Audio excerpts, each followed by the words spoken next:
She ran a billion-dollar empire. He mopped the floors of it.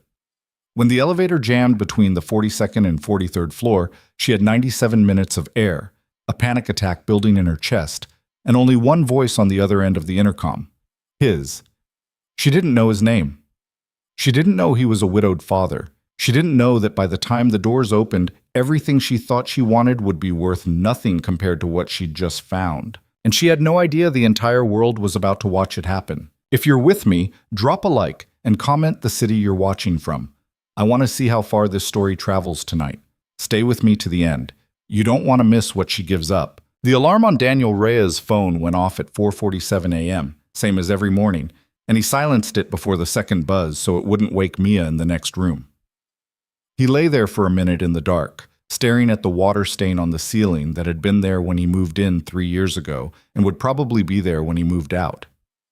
The apartment smelled like the cinnamon oatmeal he'd made for dinner because that was what Mia wanted, and he hadn't had the energy to argue for vegetables. He swung his legs over the side of the bed, his knees cracked. 32 years old and his knees cracked like his father's used to. And he remembered how he'd laughed at his father for that once, back when he thought 32 was a real long way off, and that being a grown man meant you had things figured out. He had nothing figured out.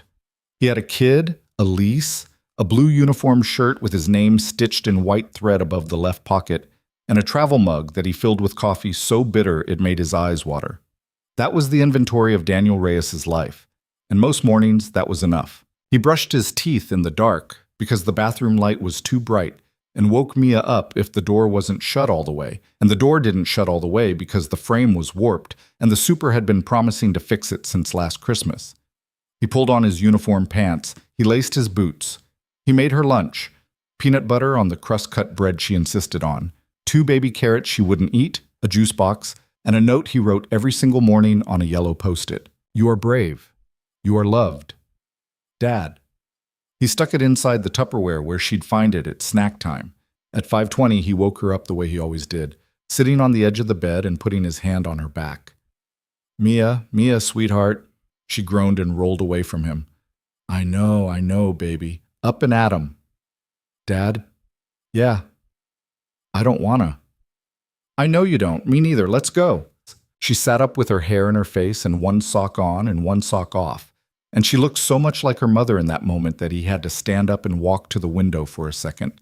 He did that sometimes. He didn't let her see him do it. He stood at the window, and he looked at the alley and the dumpster and the cat that lived behind the dumpster, and he breathed in through his nose and out through his mouth. And then he turned around and he was her dad again. Only her dad. Nothing else. Pancakes or cereal? Pancakes. We don't have pancakes. Then cereal. Smart girl. By 6:45, he had her dressed and fed and her backpack on her shoulders. And they walked the 4 blocks to Mrs. Ortega's apartment where Mia stayed until the school bus came. Mrs. Ortega was 71 and watched 3 other kids in the mornings for cash. And she loved Mia in a way Daniel tried not to think too hard about, because it reminded him that his daughter needed a woman's love, and he couldn't give it to her. You give me a kiss, he said, crouching down. Mia kissed his cheek. Her breath smelled like cereal milk. Be good for Mrs. Ortega. I will. Tell Miss Patel I said hi. Okay?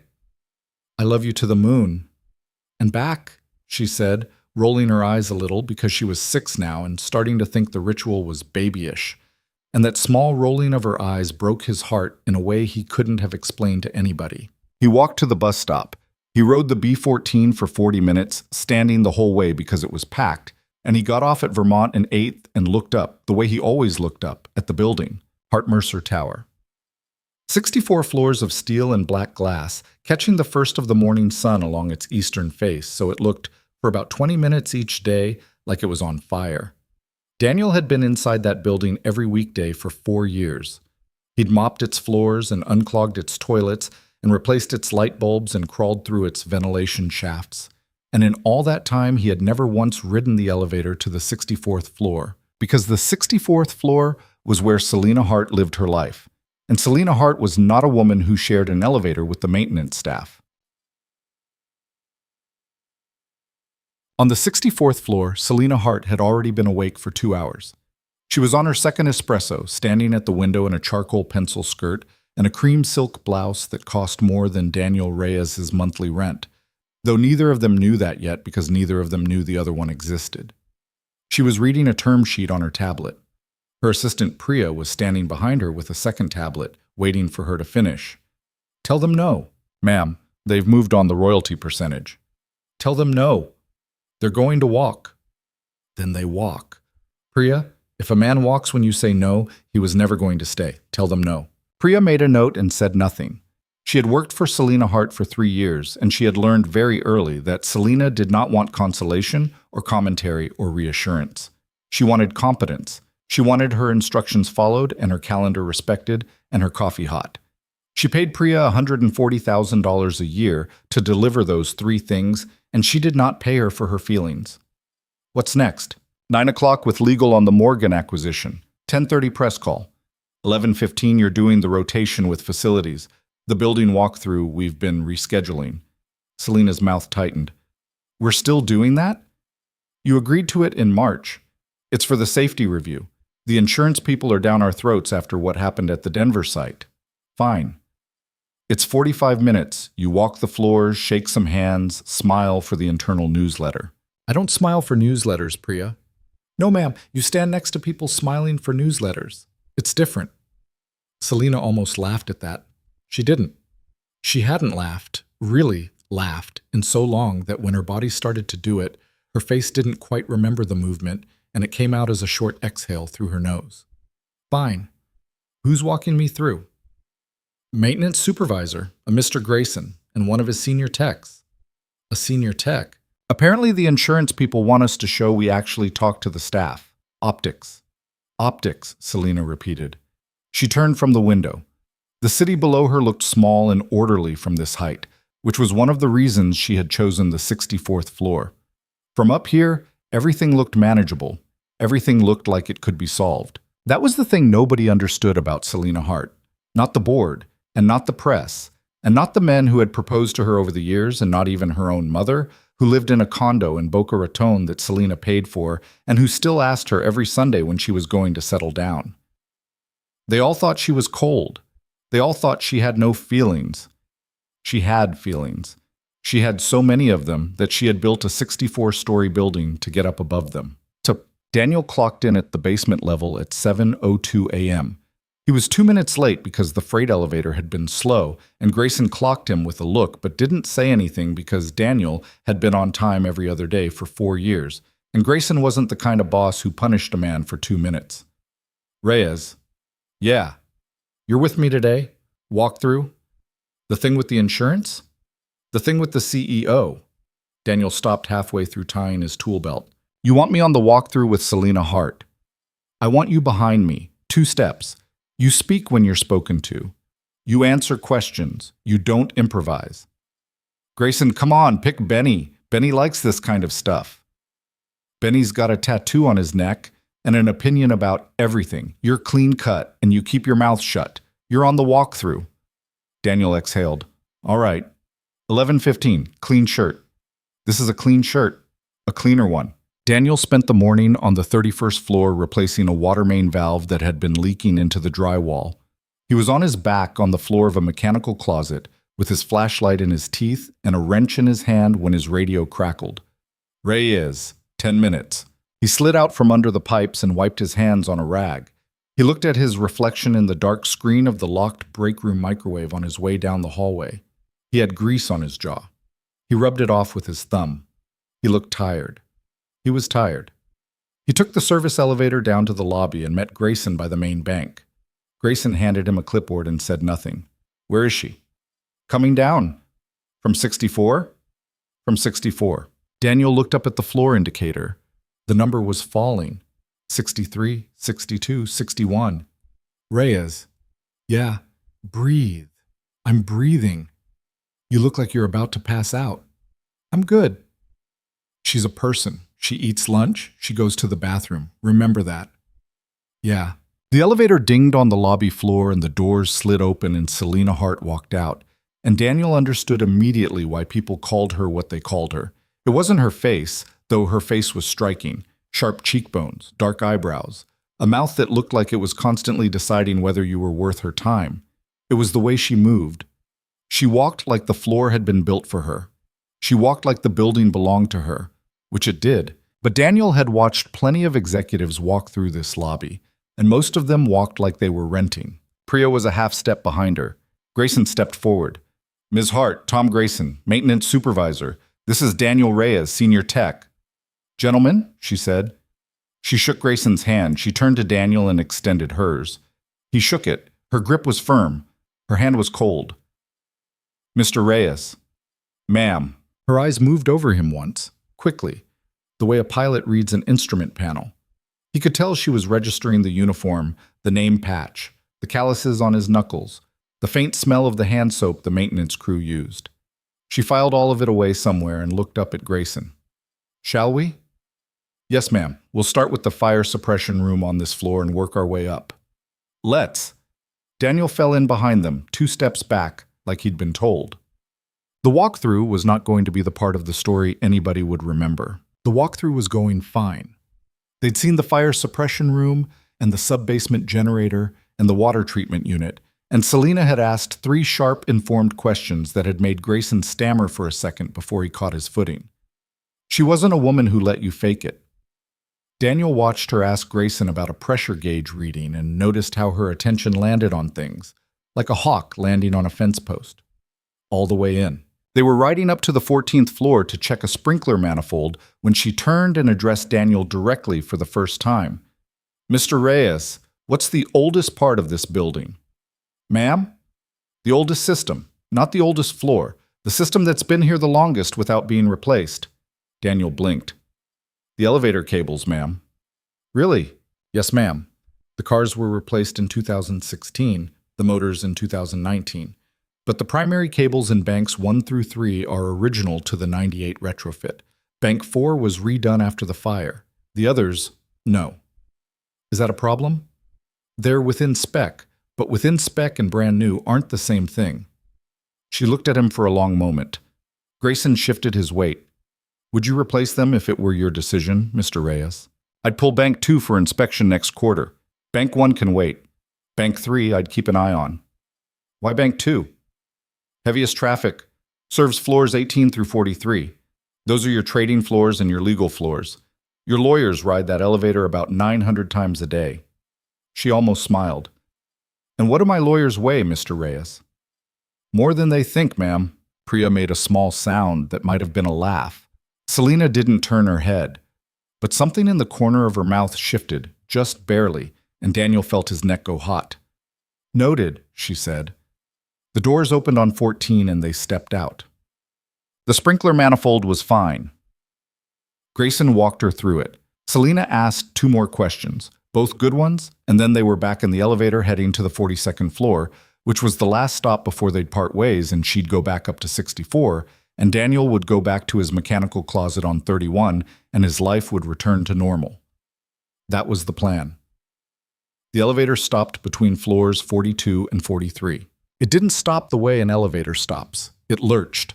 Daniel felt the car drop maybe 8 inches before the safeties caught and held, and his stomach went up into his throat, and Priya grabbed the handrail and Selena stood exactly where she had been standing, only now her hand was braced against the wall and her knuckles were white. The lights flickered, stayed on. Grayson said, "Everybody okay?" "What was that?" Selena said. Not a question, a demand. "Safety brake," Daniel said. He was already looking at the control panel. Something triggered the emergency stop. Could be a sensor, could be a cable issue, could be... The lights flickered again, and this time went out. The emergency lights came on, bathing the car in a dim orange glow that made all 4 of their faces look like masks. "Reyes?" "I'm looking, Tom." "Mr. Reyes," Selena said, and her voice was very level. "How long have we been in this car?" "About 10 seconds, ma'am." "It feels longer." "Yes, ma'am." Grayson was on his radio. "Control, this is Grayson. I've got a car down between 42 and 43. We've got 4 people on board. We need a status." The radio hissed. A voice came back, thin and staticky. "Tom, we're seeing a full stop on car 2. Alarms going off all over the board down here. We're..." "Hold on." The radio went dead. Grayson shook it. "Control. Control. Come back." Nothing. Priya pulled out her phone. "No service," she said. her voice smaller than Daniel had heard it before. I had 4 bars on 14. Steel shaft, Daniel said. It kills the signal. Selena had not moved. She was still standing with her hand against the wall, and now Daniel could see her chest rising and falling a little faster than it had been, and he understood something about her that he hadn't understood 2 minutes ago. Selena Hart was afraid of small spaces. Grayson was pulling the emergency phone out of its little compartment in the control panel. He lifted the receiver. Hello, this is Grayson in car 2. We've got... Hello? He looked at Daniel. Dead. Let me try. Daniel took the phone. He pressed the button. There was a faint click on the other end. A voice, very far away. Hello? Is someone there? This is Daniel Reyes, maintenance. We're in car 2 between 42 and 43. We have 4 people. We need... Barely hear you. Try... The line crackled and cut out. Daniel put the receiver back in its cradle slowly. Okay, he said. Okay. We're fine. We're fine. They know we're here. Do they? Selena said. They know. I would like to know what you're basing that on, Mr. Reyes. The phone rang through. They heard my voice. They got our position before the line dropped. The building has a protocol for this. They'll dispatch the rescue team through the hoistway access on 43, and they'll have us out in how long? Ma'am, in how long, Mr. Reyes? He looked at her. He looked at the way she was holding herself. Shoulders squared, jaw set, every visible inch of her composed, and the way her pupils had gone wide and dark. And he recognized it because he'd seen it on Mia's face the one time she'd gotten locked in a bathroom at a birthday party when she was 4, and he'd had to talk her through it from the other side of the door. Depends on the team. Could be 30 minutes. Could be an hour. An hour. Worst case. She closed her eyes for exactly half a second and then opened them. I see. The first 20 minutes were the worst, and Daniel knew they would be. He'd never been stuck in an elevator, but he'd pulled people out of them 3 times, and every time he'd learned the same thing. The first 20 minutes were when the mind started doing the math. How much air? How long? What if the cable goes? What if the brake slips? What if?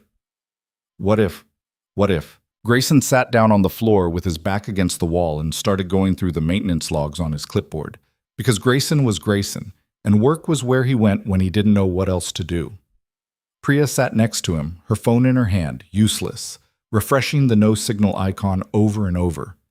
Selena did not sit down. She stood with her back against the rear wall of the car, her arms folded, her chin slightly lifted, and she breathed through her nose in a slow, controlled rhythm that Daniel recognized. He'd seen it on a stress management poster in the break room once. 4, 7, 8 breathing. In for 4, hold for 7, out for 8. It wasn't working for her. He could see it in the tightness around her eyes. He moved across the car, slowly, so as not to make the physics of the situation any more alarming, and he stood about 2 feet from her and said quietly, so that the other 2 wouldn't hear, "Ma'am, would you like to sit down?" "No, thank you." "It's going to be a while." "I'm aware, Mr. Reyes." "You can sit down. It's your building." She almost smiled at that. She didn't. "If I sit down, I will not be able to get back up." He nodded. "Okay." "What does that mean?" "It means okay. It means I hear you." She looked at him, really looked at him, and something in her face cracked, just a hairline, just for a second, and then she put it back together. "How often does this happen?" "Once every year or 2, usually shorter. The break trips, we reset, everyone goes on with their day." "Has anyone ever been hurt?" "No, ma'am. Not in this building. In other buildings." "Ma'am, we're going to be fine." "I'd prefer you answered the question." He hesitated. "Yes, in other buildings, not like this. Different kind of failure." "Thank you." "You're welcome." She exhaled. He could hear it. "Mr. Reyes." "Yeah." "I'm not good with small spaces." "I can see that, ma'am." "Does it show?" "A little. To them." She tilted her head toward Grayson and Priya. "No, just to me." "Good." He looked at her, and he understood that she had just told him something she had probably never told another human being in her adult life, and she had told him because he was a stranger in a blue shirt, and because in the next hour or possibly two they might die together in a metal box, and strangers in metal boxes get to know each other fast. "Ma'am, if you want, I can talk. You don't have to talk, I can just fill the air a little. Sometimes that helps." She looked at him for a long moment. "Yes," she said. "Please, Tante." The intercom crackled to life 34 minutes in. Grayson had been dozing against the wall. He had a condition, something about his blood sugar, and stress knocked him out sometimes. And Priya had finally given up on her phone and was sitting with her head tipped back, eyes closed. The emergency lights were holding, but the temperature in the car had climbed maybe 5 degrees, and Daniel had taken off his work jacket and rolled up his sleeves. He had been talking quietly to Selena for the last half hour, not about anything in particular, about the building, about the history of the cables, the retrofits, the time in 2011 when a squirrel had somehow gotten into the ventilation system and shut down the 9th floor for a day. He had talked about how elevators actually worked, the counterweights, and the governor, and the safeties, because she had asked, and because understanding a thing sometimes made a person less afraid of it. She had asked questions, good ones. She was an engineer before she was a CEO, she told him. Stanford. She had wanted once, a long time ago, to build bridges. Literal bridges, she said. Steel and cable. She had ended up building something else. He had told her about Mia. Not a lot. Just that she existed. Just that she was 6 and liked pancakes and was afraid of dogs the size of her head, but not dogs the size of horses, which was an interesting feature of her personality that he hadn't figured out yet. He hadn't told her about his wife. He wasn't ready to tell a stranger about his wife. And then the intercom. "Car 2, this is Control. Do you copy? Over." Daniel was on his feet and at the panel before the sentence finished. "This is Reyes. We copy. Go ahead." "Reyes, we have rescue on 43. We're working the hoistway access. We're about 25 minutes out. What's your status?" 4 persons on board, all stable, air quality good, temperature rising but manageable. 1 subject with a medical condition, diabetic, needs a meal. We're okay for now, but let's move. Copy. 25 minutes, Reyes. Copy. The line went quiet. He turned around. Grayson was awake, blinking. Priya was sitting up. Selena was looking at him, and her face had done something he didn't quite understand. Some of the tightness had gone out of it, and he thought for a second she might actually cry, but she didn't. 25 minutes, he said to her. Yes, I heard. You're doing great. Mr. Reyes. Ma'am. My name is Selena. We've been in a box together for 34 minutes. Please stop calling me ma'am. He smiled. A real one. He hadn't meant to. Yes, Ma. Yes. Thank you.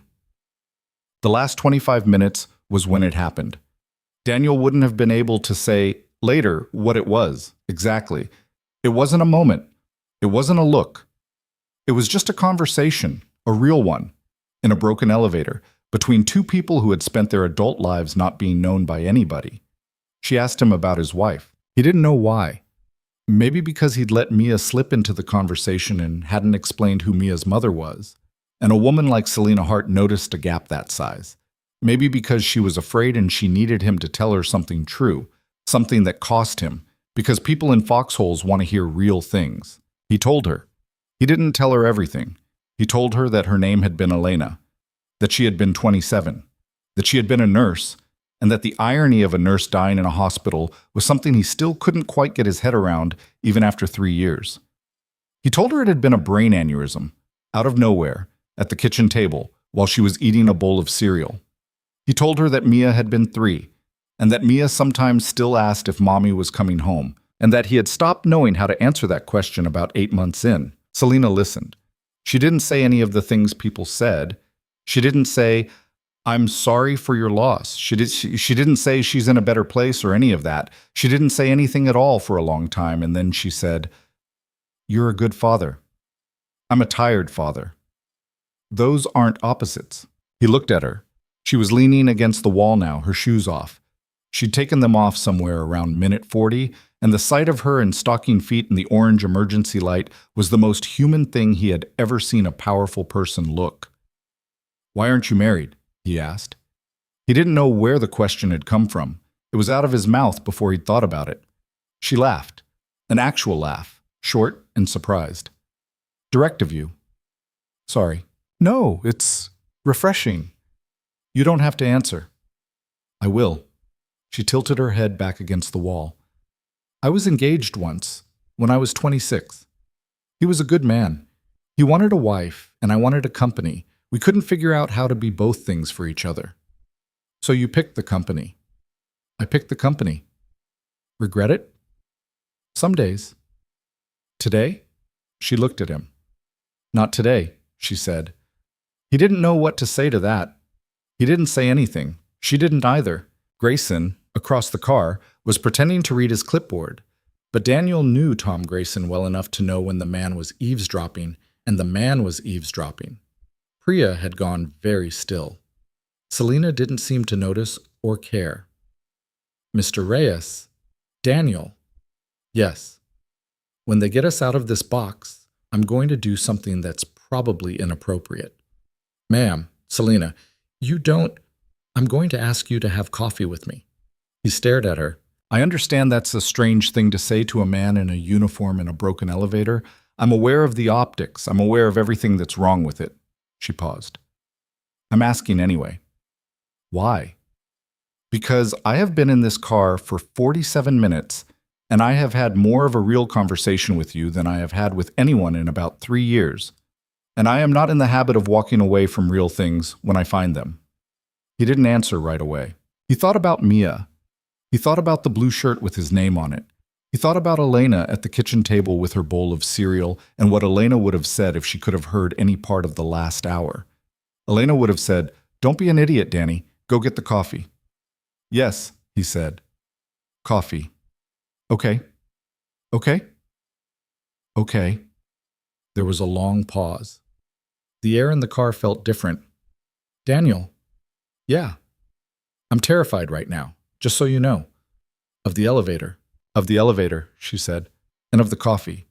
He almost laughed. "Me too." They heard the rescue team at Minute 54, the clanking of the hoistway hatch, the voices above them, the mechanical sound of the manual override being engaged. Grayson stood up. Priya slid her shoes back on. Selena bent down and picked up her heels. She looked at Daniel over the tops of them. "Daniel?"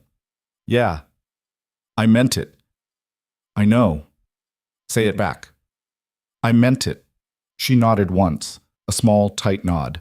The car began to move slowly, the motor whining as the manual drive pulled them the last 4 feet up to 43. The doors opened. There were EMTs and security and 2 men in blue maintenance uniforms like Daniel's and a woman with a camera around her neck who was, Daniel would find out later, the corporate communications specialist who'd been sent up to document the minor incident for internal records. She took a photo. One photo. She would later swear it was an accident, that her finger had slipped on the button, and she would be fired for it. But by then, it wouldn't matter. The photo would show Selena Hart, barefoot, holding her heels in one hand, looking at a man in a blue maintenance uniform with his name stitched above the pocket. She was looking at him in a way Selena Hart had never been photographed looking at anybody. And in 6 days, half the internet was going to see it. But Daniel didn't know that yet. Selena didn't know that yet. They stepped out of the car onto the solid floor of 43, and Daniel's knees almost buckled from the adrenaline he'd been holding back for the better part of an hour, and Selena put her hand on his elbow to steady him, just for a second, just long enough. And then she let go and walked toward the EMTs with her shoulders squared and her chin up, like nothing had happened at all. Daniel stood there in the hallway, holding his tool belt, and he watched her go. Grayson came up next to him, clapped him on the shoulder. "Reyes." "Yeah." "You did good. Thanks, Tom." "You okay?" "Yeah." "You sure?" "I'm sure." Grayson looked at him for a long second and then walked away toward the EMTs. Daniel took his phone out of his pocket. He had 47 missed calls, because the signal had come back the moment the doors opened, and all of them were from Mrs. Ortega. He called her back with his hand still shaking. "Mrs. Ortega." "Dios mío, Daniel, where have you been?" "I know. I'm sorry. I'm okay. Is Mia okay?" "Mia is fine, mijo. The school called about the bus. There was a traffic thing. She's been here since 2. "Daniel, where were you?" He opened his mouth to tell her. He thought about how to explain it. "I got stuck," he said. "I got stuck in an elevator." "For how long?" "About an hour." "Ay, mijo. I'm fine. I'll be there in an hour. Tell her I love her." "I always do." He hung up. He stood in the hallway on the 43rd floor of Hart Mercer Tower for another minute, looking at the elevator doors that were now standing open and ordinary, like nothing had happened inside them at all. Then he went to find his boss and his tool belt and the rest of his shift. He didn't see Selena again that day. He wouldn't see her for 6 days, in fact, not until a photograph of the two of them lit up the internet, and his name and his face and his daughter's face were on every screen in the country. And a woman he had known for 54 minutes in a broken elevator became, against every law of probability and class and common sense, the most important person in the world to him. But none of that had happened yet. He walked to the service elevator. He wrote it down. He went back to the mechanical closet on 31, got down on his back under the pipes, and finished replacing the water main valve he'd left half done that morning. His hands were shaking for the first 20 minutes. Then they stopped. Then he just worked. The water main valve on 31 took him another 40 minutes to finish, and by the time he came up out of the mechanical closet, his blue shirt was soaked through at the lower back, and his knuckles were bleeding in the small split place where the wrench had caught him. He didn't remember doing it. He looked at the blood on his hand and thought, "I should have felt that," and then he wrapped a shop rag around it and went and found Grayson. Grayson was in the maintenance office in the sub-basement, on the phone, and when he saw Daniel in the doorway, he held up one finger and said into the receiver, Yeah, I'll have him up there in 10, yeah," and hung up. "Reyes? Tom? You're needed on 61. 61 is legal. Yeah. What do they want with me? Statement, incident report, insurance people want it today before the story calcifies." "The story?" "The elevator, Reyes." Right, of course. You okay?" "I'm fine." "You look like hell." "I'm fine, Tom." Grayson looked at him for a long second, the way Grayson looked at a man when he wasn't buying what the man was selling, and then he reached into his desk drawer and pulled out a granola bar and tossed it across the room. Daniel caught it against his chest. "Eat that, then go up, take the freight. Don't take Bank 2.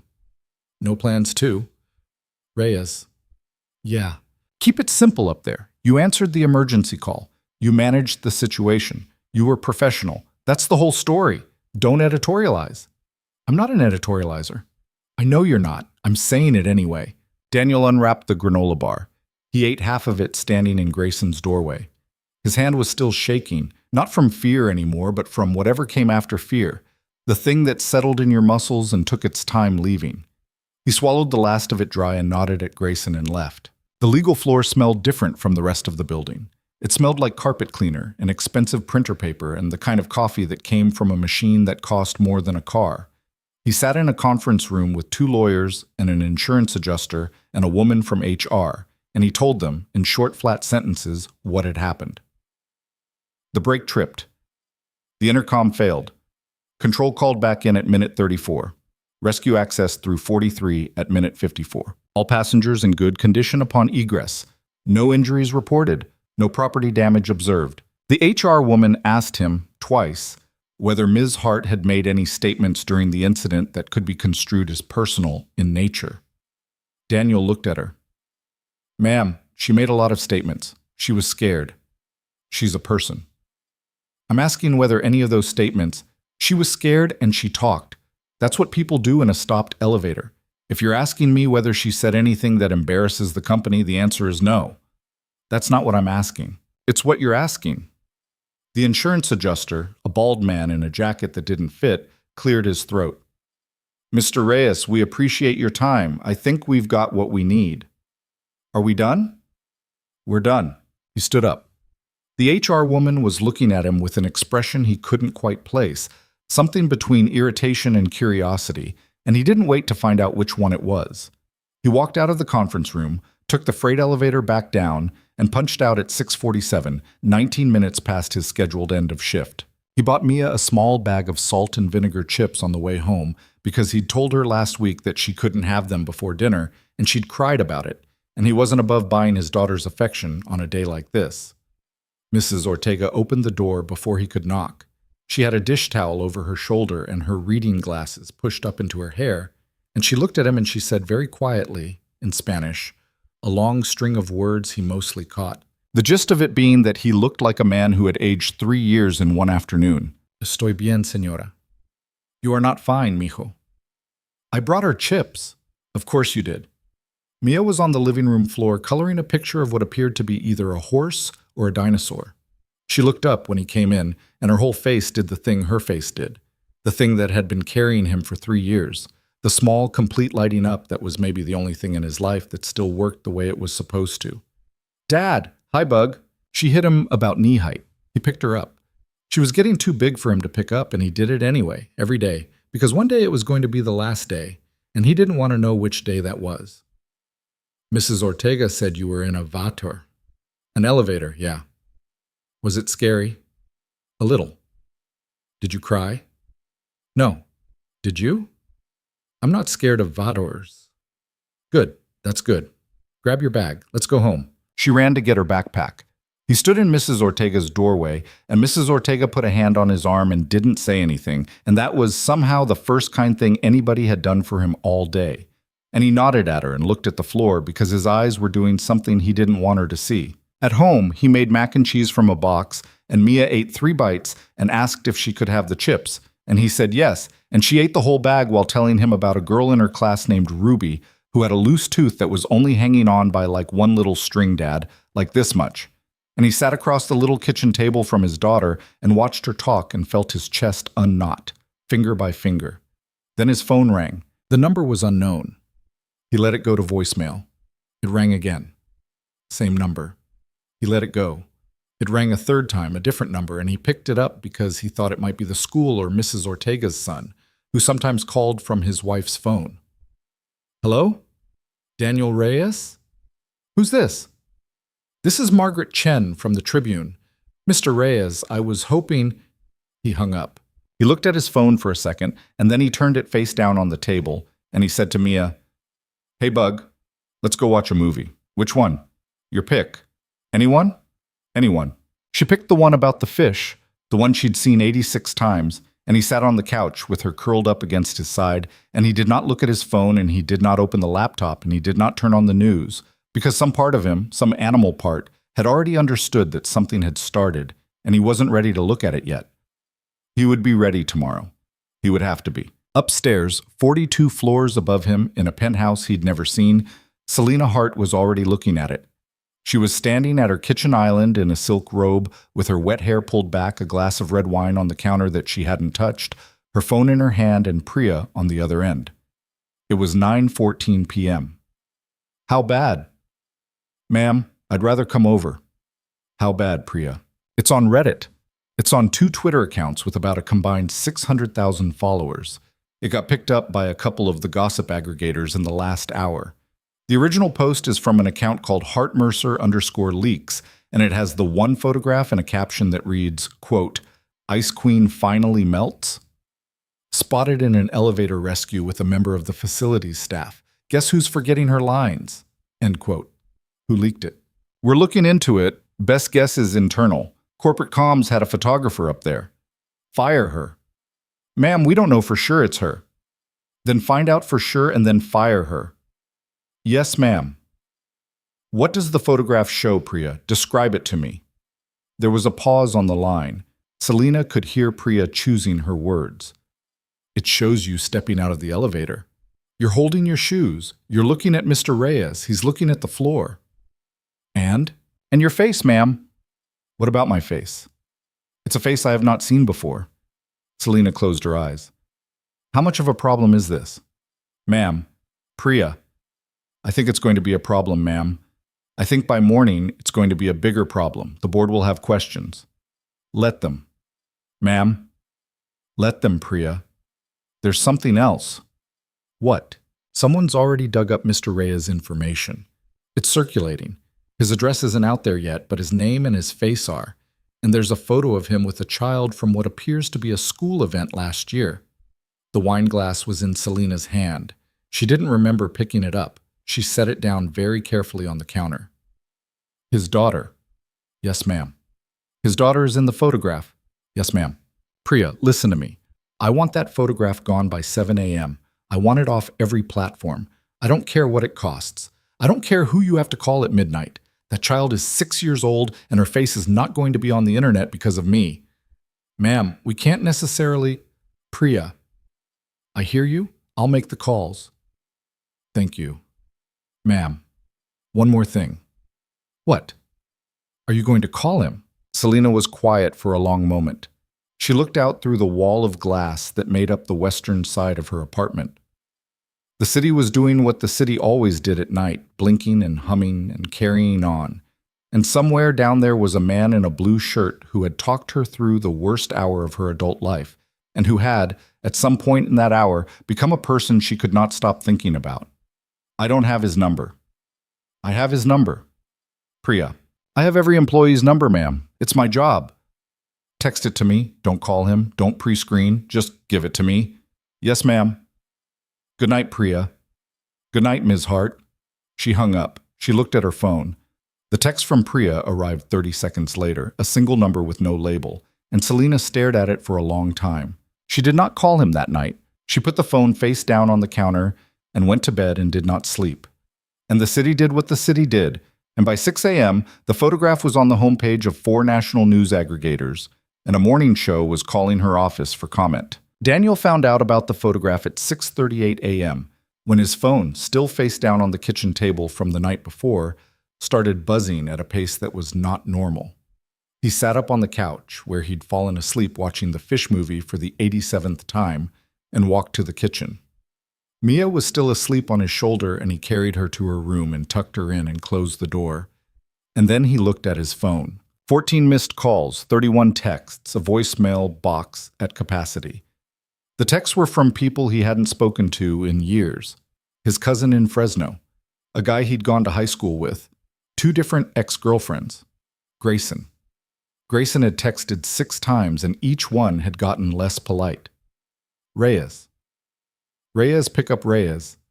This is bad, call me. Call me Daniel, for Christ's sake. Okay, when you wake up, call me the second you do. Daniel scrolled to the top of the text thread and tapped on a message from his cousin, which just contained a link, and he clicked it before he had time to think about whether he should.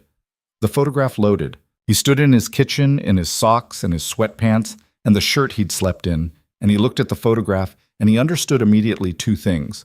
1, the photograph was not of anything. It was of a woman holding her shoes, looking at a man who was not looking at her. That was the whole photograph. 2, it didn't matter what the photograph was of. It mattered what the photograph looked like, and what it looked like was a woman whose face had broken open a little. He scrolled down. The comments were the worst of it. Thousands of them. Some of them were gentle, some of them were stupid, some of them were cruel in a way that made him step back from the screen. People were saying things about Selena. People were saying things about him. Somebody had already cropped his face and put it on a meme that said, Yanator to millionaire, with the J spelled wrong on purpose. His phone rang. Grayson. Tom. Jesus Christ, Reyes. I just saw it. Where are you? Home. Don't come in. Tom. I said don't come in. HR is losing their minds. Legal is losing their minds. There's a news van outside the building. 2 news vans. Do not come in today. I repeat, Daniel, do not come in today. I have a shift. You have a paid day off. I'm telling you that right now on behalf of the company. Take it. Stay home. Lock your door. Don't open it for anybody. Tom, is she okay? There was a pause on the line. Who? You know who. Grayson exhaled. I don't know, Reyes. I haven't talked to her. I'm a maintenance supervisor. She and I don't keep in touch. Right. Daniel, listen to me. You did nothing wrong. You did your job. You did it well. This is not on you. But right now, you need to be invisible. Is your daughter with you? She's asleep. Keep her there. Don't send her to school today. Is there anybody she can stay with that isn't at her school? Mrs. Ortega. Can Mrs. Ortega pick her up? Yeah, do that. Do that right now, and then sit tight, and I'll call you back when I know more. Tom. What? What's going to happen? I don't know, Daniel. I really don't know. Grayson hung up. Daniel stood in his kitchen. He called Mrs. Ortega. She said yes before he finished the question. He woke Mia up and told her she was going to Mrs. Ortega's for a pancake morning, and Mia was too groggy to ask why he wasn't going to work. And by 7:15, he had her dressed and fed and walking out the front door with Mrs. Ortega, who had come over on her own 2 feet because Daniel had asked her not to drive, which she didn't understand yet, and he knew he was going to have to explain it to her later. He closed the door. He locked it. He sat down on the couch. He called the number Priya had texted him at 7:21, which was the first smart thing he'd done in 12 hours. Selena picked up on the second ring. Hello. It's Daniel. I know. You have my number. Priya does. Priya gave it to me last night. I didn't call because I didn't want to wake you. Selena. Yes. Did you see it? I've been looking at it for 11 hours. They have a picture of my daughter. I've had 3 people working on that since last night. It will be gone by 9 o'clock. It's already off the biggest platforms. We're working the smaller ones. I'm sorry. You don't have to be sorry. I am anyway. Selena, what is this? What is happening? Daniel, I want to tell you something, and I want you to listen all the way to the end before you say anything. Is that fair? Yeah. My life is going to be difficult for a while. 2 weeks, maybe a month. I have survived worse weeks, and I know how to handle this. But your life is going to be difficult too, and your life is not set up for this the way mine is, and I am not going to let that happen to you without help. You have a right to say no to any help I offer, but you have to know it's being offered. Okay, I want to put you and your daughter in a hotel. I want to pay for it. I want it for 3 or 4 days while this photograph dies down and my people clean up what's out there.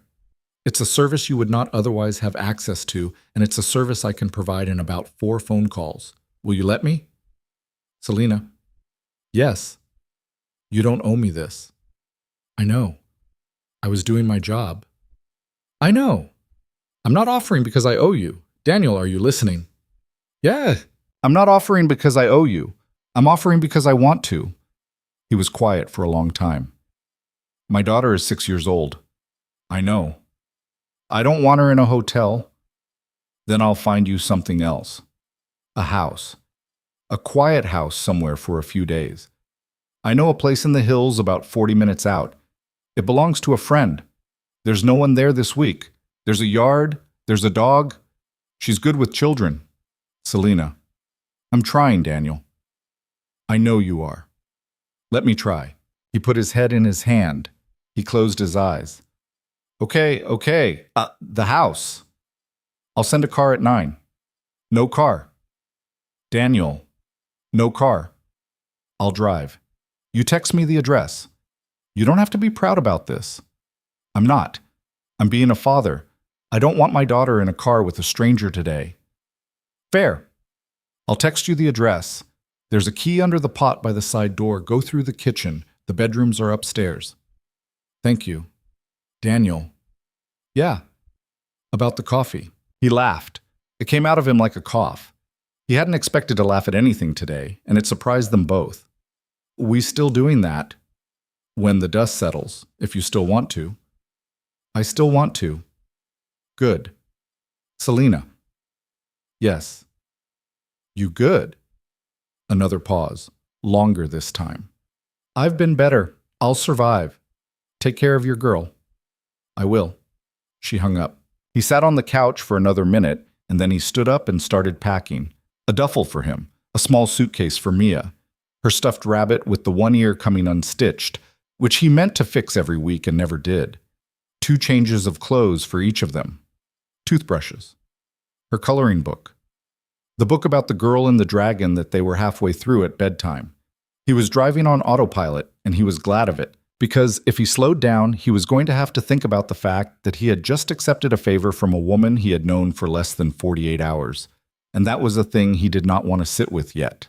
He picked Mia up from Mrs. Ortega's at 8:50. He told her, in the car, that they were going on a little adventure, that they were going to stay at a friend's house for a few days, that there was a dog there. What's the dog's name? I don't know. What kind? I don't know, Bug. Whose house is it, Dad? A friend of mine. You haven't met her yet. A girlfriend. A friend who is a girl. Dad, it's not like that. Dad, eat your banana, Mia. She ate her banana. She looked at him sideways in the way 6-year-olds look at you when they know something is up and are letting you get away with it temporarily. He drove. His hands on the wheel were steadier than they had been yesterday. He didn't look at his phone. The house was at the end of a dirt road off a 2-lane highway that ran up into the hills, and by the time he found the mailbox with the right numbers on it, he had been driving for 56 minutes, and Mia had fallen asleep. The house was low and wood-sided and had a wraparound porch and a yard with actual grass, and there was, as promised, a dog, a big yellow retriever who was lying on the porch like she'd been expecting him, and who stood up when he got out of the car and wagged her tail without barking, which was its own small mercy. The key was under the pot. He carried Mia inside. He put her on the couch in the living room with her rabbit. He walked through the house. It was somebody else's house, lived in, personal. Framed photos on the mantle of people he didn't know. A wedding picture of a couple at a beach. A kid's school art taped to the refrigerator. It was a real place. Selena had not put him in a staged safe house. She had put him in somebody's home. He sat down at the kitchen table. He looked out the window at the yard. The dog had followed him inside and was lying at his feet. His phone buzzed, a text from Selena. Her name is Biscuit. She's 12 years old and very gentle. There's food in the fridge. Stay as long as you need. I'll come up on Saturday if you want company. Only if you want. He read the text twice. He typed a response, deleted it, typed another one, deleted it. Finally, he wrote, "We're here. Thank you." A few seconds later, "You're welcome. Get some sleep." He didn't sleep. He sat at the kitchen table for another hour and let himself, finally, look at the news. It was bad. It was not the worst it could have been, but it was bad. The photograph was everywhere. The story had moved from gossip aggregators to actual news sites by now. Though the framing had shifted, the narrative was less Ice Queen melts for janitor and more Hart Mercer CEO involved in dramatic elevator rescue, which was closer to the truth, but also not the truth. His name was out. His prior employer was out. Somebody had found his wife's obituary from 3 years ago and was circulating it as context, as if Elena dying had something to do with any of this, which it didn't, which it couldn't. He read 3 articles and then he closed the laptop and put it on the counter face down. He stood up and he went and he sat on the floor next to the couch where Mia was sleeping, and he put his hand on her back and he stayed there for a long time. That was Thursday.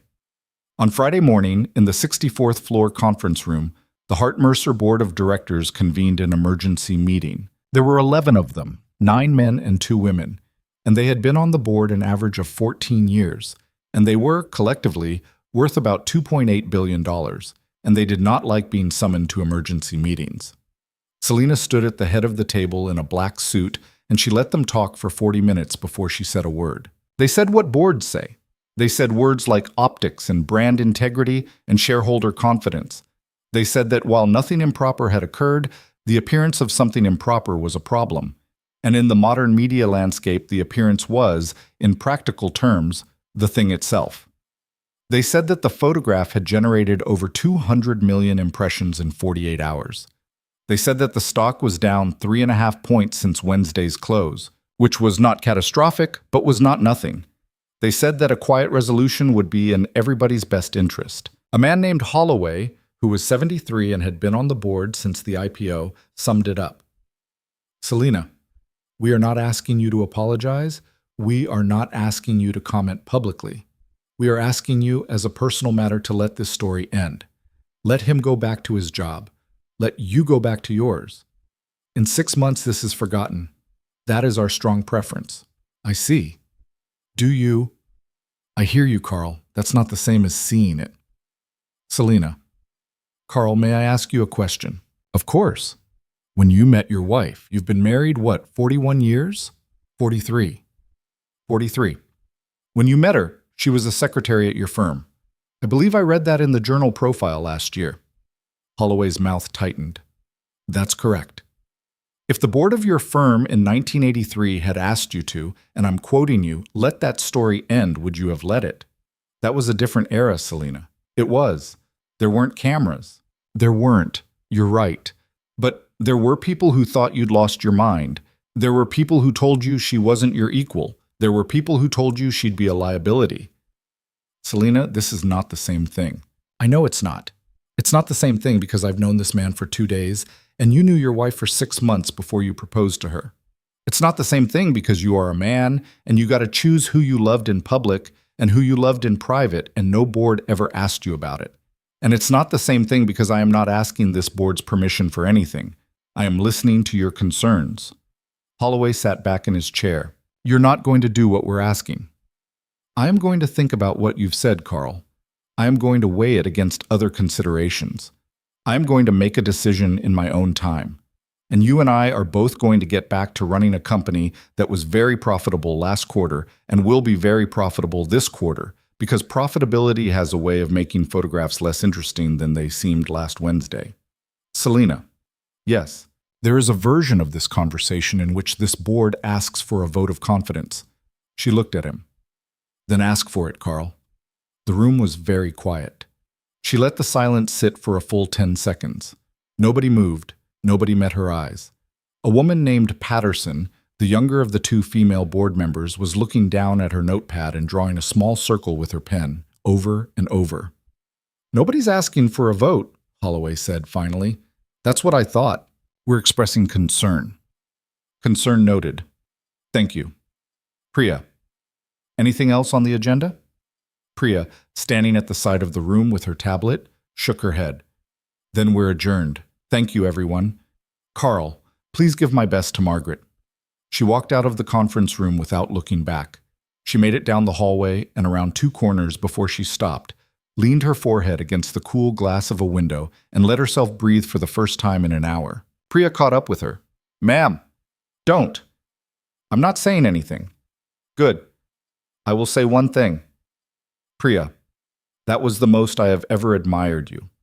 Selena did not turn around. She kept her forehead on the glass. Thank you, Priya. You want coffee? No. You want me to cancel the 11 o'clock? No, I want to take the 11 o'clock. Then I want to take the 12:30. Then I want to go to that house in the hills on Saturday, like I told him I would. Yes, ma'am. Priya? Yes. Carl is going to try something. I assumed. Watch him. Yes, ma'am. Selena straightened up. She smoothed her jacket. She walked back down the hallway to her office, and she took the 11 o'clock meeting and the 12:30 meeting, and she was, by every outside measure, fine. She was not fine, but she could do both. She had been doing both for a long time. That same afternoon in the house in the hills, Mia Reyes met a dog named Biscuit and fell, immediately and completely, in love. It took about 90 seconds. The dog was lying in a square of sunlight on the kitchen floor, and Mia came down the stairs rubbing her eyes, and she saw the dog, and she froze. And Daniel watched her from the kitchen table and held his breath because Mia was afraid of most dogs, and he didn't know which way this was going to go. Dad? Yeah, Bug. There's a dog. I know. She's real. She's real. Can I pet her? I think you can ask her. Mia crossed the kitchen slowly and crouched down. The dog thumped her tail against the floor once and lifted her head and looked at Mia with the patient tolerance of an old dog who had been, in her time, patted by a lot of children. Mia put her hand out. The dog licked it. Mia made a sound that Daniel could not have transcribed. It was somewhere between a squeak and a prayer. Dad? Yeah. She licked me. I saw. Dad. I saw Mia. Can we keep her? She's not ours, Bug. Whose is she? The friends. The ladies. The lady has a dog. The lady's friend has a dog. Actually, I don't even know whose dog she is. She lives here. This is her house. The dog's house. Yeah, the dog's house. Dad? Yeah. I love the dog's house. He laughed. It was the first time he'd laughed in 2 days, a real one, and it came out of him loose and easy, and Mia looked up at him and laughed because he was laughing, and the dog thumped her tail again, and for about 10 seconds the kitchen was full of a kind of ordinary human noise that Daniel had been afraid he was never going to hear again. He made her eggs. She ate them on the porch with Biscuit lying at her feet. He watched her from the window and he thought, she's going to ask about this lady. She's going to ask about this lady, and I don't know what I'm going to say. She didn't ask, not that day. She asked on Saturday morning, after Daniel had made her pancakes from a box mix he'd found in the pantry. after she'd eaten 2.5 of them and fed the third one to Biscuit, after Daniel had cleared the plates and sat back down at the table with his coffee. She looked at him over the rim of her juice glass, and she said, very casually, in the way a 6-year-old could say a thing when she'd been thinking about it for 2 days, "Dad?" "Yeah, Bug." "Is the lady coming today?" "The lady? The lady whose friend owns the dog?" He set down his coffee. "Yeah, she might." "When?" "This afternoon, maybe." "Is she your girlfriend?" "Mia." "What?" "She is not my girlfriend." "Is she going to be?" He looked at his daughter. She was wearing the pajamas with the rocket ships on them, and her hair was a disaster, and she had syrup on her chin, and she was asking him a question that he did not have an answer to. Not yet. Not really. And the honest thing to do was to say so. "I don't know, Bug. Do you want her to be?" "Mia, baby, it's complicated. But do you?" He was quiet for a long time. Mia waited. 6-year-olds were good at waiting when they actually wanted the answer. "Yeah," he said. "Maybe. I don't know yet." "Does she want to be?" "I don't know, Mia. We just met." "You met her before Wednesday?" "Wednesday was when we met." "That's like 4 days, Dad." "I know. That's not very long." "I know. Ruby says her mom and dad had to know each other for a year before they got married." "Ruby's mom and dad are probably right about that, Bug." "Yeah." She ate another bite of pancake. She chewed for a while. She looked at the dog. She looked at him. "Dad?" "Yeah." "Is she nice?" He thought about it. He thought about the woman in the elevator with her shoes off, saying not today when he'd asked her if she regretted her choices. He thought about the voice on the phone saying that child is 6 years old and her face is not going to be on the internet because of me. He thought about the house he was sitting in, which was not a corporate condo, which was someone's home, which had a dog in it, because Selena Hart had known that his daughter would be less afraid in a house with a dog than a hotel with a minibar. "Yeah, Bug, I think she's nice. I don't really know her yet, but I think she's nice." "Okay. Okay. Okay." She went back to her pancake. He sat at the kitchen table with his coffee and watched his daughter eat and watched the dog watch his daughter eat. And at some point after that, he got up and did the dishes. And at some point after that, he took Mia outside and they threw a tennis ball for Biscuit for about 40 minutes until Biscuit got tired and went inside to sleep. And at some point after that, it was noon, and he went inside and made her a grilled cheese. And at some point after that, his phone buzzed on the counter. "On my way." 40 minutes. "Is that okay?" He looked at it. He typed yes. He deleted it. He typed drive safe. He deleted it. He typed, finally, "We're here." He put the phone down. Mia was drawing a picture at the kitchen table with the crayons he'd found in a drawer. She was drawing a dog, and a girl, and 2 grown-ups, and he didn't look at it too closely because he didn't want to see who the 2 grown-ups were. He sat down across from her and he watched her draw, and he waited for the sound of a car on the dirt road. And outside on the porch, Biscuit lifted her head and looked toward the driveway, the way old dogs did when they heard something coming, even when the something was still a mile away. The sound came exactly 38 minutes later. Tires on gravel, slow, somebody who didn't know the road and was being careful with it. Biscuit stood up on the porch. Daniel stood up at the kitchen table. Mia kept drawing, because Mia did not have anything to be nervous about, and that Daniel realized as he walked to the window was the only thing in the whole situation that was working in his favor. He looked out through the kitchen curtains. The car was not what he'd expected. He had been imagining something black and long and expensive, something with tinted windows that would make his driveway look like a movie. What pulled up instead was a silver Toyota that had some age on it, a 4Runner with a dent in the rear quarter panel, and a bumper sticker that had been half scraped off. And when the driver's door opened and Selena Hart got out, she was wearing jeans and a gray t-shirt, and her hair was in a ponytail. Daniel stared. He had known her for 4 days. He had seen her in a charcoal skirt and a silk blouse and a black suit. He had seen her on magazine covers at the gas station. He had never once considered that she might own jeans. She saw him through the window. She raised one hand, a small wave, and she didn't smile exactly, but something in her face eased. He opened the front door. "Hi." "Hi?" "You found it." "I had the address." "I meant the road. It's easy to miss." "I missed it twice." You did. The mailbox is crooked. It's always been crooked. Beth won't fix it. Beth? Whose house this is? Ah. They were standing 6 feet apart on the porch. Biscuit had gone over to her and was leaning against her leg in the particular way old dogs leaned against people they'd known a long time, and Selena was absently scratching the dog behind the ears without looking down at her, which told Daniel something else he hadn't known yet. This wasn't the friend's house of an acquaintance. This was somewhere Selena had been before. Often. "Come in," he said. "Is she here?" "Yeah, she's at the kitchen table. I told her you were coming. I didn't tell her much else." "Okay." "I don't really know what to tell her, honestly." "That's fair. I told her you were nice." Selena looked at him. "That's a lot of pressure, Daniel."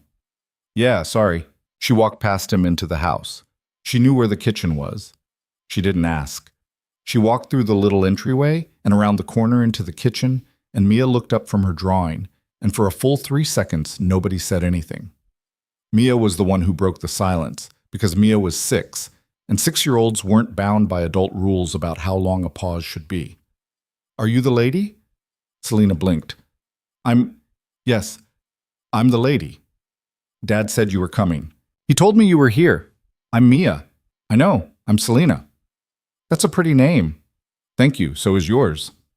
"It's short for Amelia." "I know." Mia considered this. She looked at her drawing. She looked at Selena. She held up the drawing. "I drew a dog."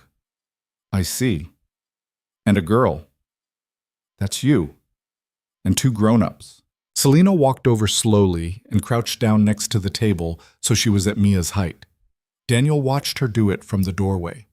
He watched her knees crack a little when she bent, and he watched her not make any kind of face about it, and he watched Mia watch her closely, the way 6-year-olds watched new adults when they were making up their minds.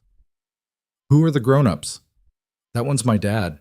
I can tell. He has a beard. He has a little beard. A little beard. And that one's you." Selena was quiet for a second. "How did you know what I look like?" "I didn't. I just drew a lady." "Ah. Does it look like you?" "I think it looks better than me. That's what my dad says." "Your dad says what?" "When he doesn't know something, he says something nice instead of the answer." Selena laughed. It came out of her surprised, the same way it had in the elevator, and Daniel, standing in the doorway, realized that he was watching something he was probably not supposed to be able to watch. He was watching Selena Hart make a new friend. She had forgotten he was there. She was entirely with Mia. "Your dad sounds like a smart man." "He's okay." "Just okay?" "He burns the toast." "Does he?" "Every time." "Maybe I can teach him." "Can you make toast?" "I can make toast." "Can you make pancakes?" "I can make pancakes." "From scratch or from the box?" "From scratch." Mia looked at her father, slowly, with the expression of a person who had just been told something deeply important. "Dad?" "Yeah." "She can make pancakes from scratch." "I heard, Bug." "From scratch." "I heard." Selena was still crouched next to the table, and she turned her head and looked up at Daniel, and her face did something it had not done in his presence before. Some of the armor was off. She was looking at him like a person who wanted very badly for this moment to go well, and who knew it might not, and who was asking him, silently, for a little grace while she figured out how to stand up inside it. He nodded at her. He didn't say anything. He nodded at her, and she nodded back. She stood up. Her knees cracked again. She ignored it. "Mia, is it okay if I talk to your dad in the other room for a minute?" "Okay."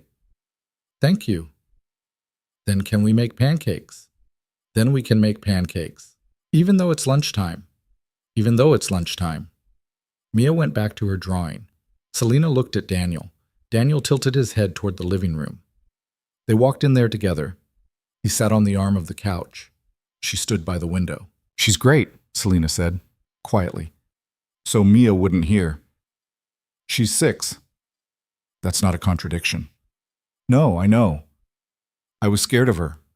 "Of Mia?" "Of meeting her, yes." "Selena, I have never met a child before." "You've never... What do you mean you've never met a child?" "I mean, I don't have nieces or nephews. I don't have friends with small children. I mean, I do, but we meet for dinners without the kids, because that's what adults with careers do. And I have not sat down in a kitchen with a 6-year-old in probably 20 years. I didn't know what I was supposed to say to her. You did fine. She's very direct. She gets it from her mother. It came out of him before he thought about it. He heard himself say it, and he watched Selena hear it, and he watched her face register it without reacting, and he was grateful to her for that, because a lot of people would have reacted. I should have been nervous about meeting you, he said. Were you? I was nervous an hour ago, then you showed up in a Toyota. It's Beth's. Ah. My car is a company car with a driver, Daniel. I wasn't going to have a driver bring me to your hideout. My hideout. Your hideout. It's a very nice hideout. I used to come here on weekends when I started at Hart Mercer. Beth and I roomed together at Stanford. She married a teacher. She teaches too now, elementary, 2nd grade. This is their house. They live up here. They're at her mother's for the week. And you just have the key. I've had the key for 12 years. He nodded. He was trying to reconcile the woman in front of him. The woman with the ponytail, the woman who had Biscuit's dog hair on her jeans, the woman whose best friend was a 2nd grade teacher who lived 40 minutes from the city, with the woman he had watched through glass walls for 4 years of his life. He wasn't doing a great job of it. They didn't line up. But they didn't have to line up. They were both her. Selena. Yes. The board. Her face shifted. How did you know about the board? I read 4 news stories this morning. I am not reading the 5th one, but I read 4. The board is fine. Selena. The board is handled. That's not the same thing. No, it isn't. The board is a problem I am managing. I don't want to talk about it yet. Okay. We don't have to talk about it yet. She looked at him. She tilted her head. You're not going to push. I'm not going to push. Why not? Because I met you 4 days ago and you are allowed to have a life I don't know everything about yet. I don't have a right to your problems. We'll get there or we won't. She did not answer for a long moment. Daniel? Yeah. That's a very generous thing to say. It's not generous, it's just true. It's generous because you're the person paying for what happens to me. The photograph, the articles, your face on the news. That's the price of my problems, and you have a right to an opinion about them. I have an opinion. I'll share it when we get there.